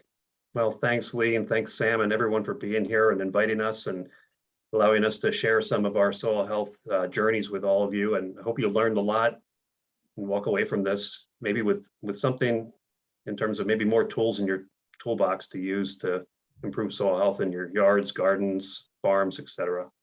Thank you.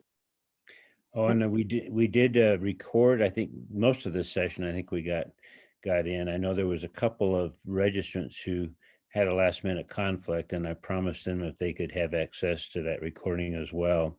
And and if any of you want to play this again and look at those concepts again, we will make that available to you. Right. Thank you. Thanks, Are we- everyone. We're adjourned, Thank huh? you. Okay. Thank you very much. Have a great weekend. Yeah. Have a wonderful weekend, everyone. Thanks all. Take care.